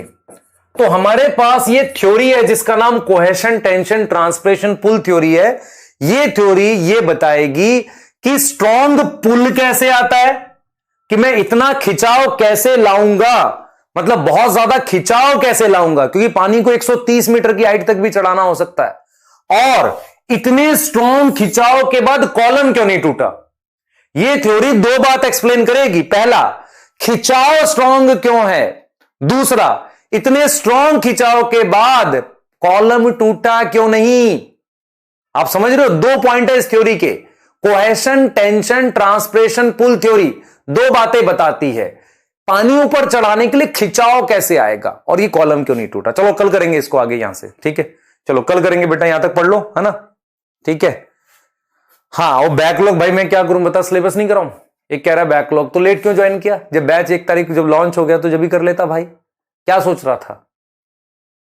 सर खुश होंगे, शाबाशी देंगे, हैं? अब बैकलॉग बेटा कर कैसे भी करना, नीट के लिए पढ़ना है। आप क्यों परेशान हो रहे हो? इतना दुख, मतलब इतने दुख बता देते हो अपने, मतलब मैं सुन के दुखी हो जाता हूं। कल तो ऐसे बच्चों ने कितने इतने दुख बताए अपने। मैं एक ही बात बोल रहा था, मत बन भाई डॉक्टर।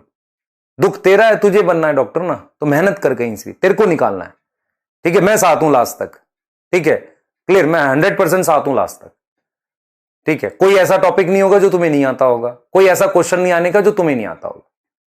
यही बोल सकता हूं और क्या बोलूंगा बताओ, ठीक है। नेक्स्ट क्लास में मिलते हैं, चलो यहां से आगे करेंगे नेक्स्ट क्लास में। चलो बाय,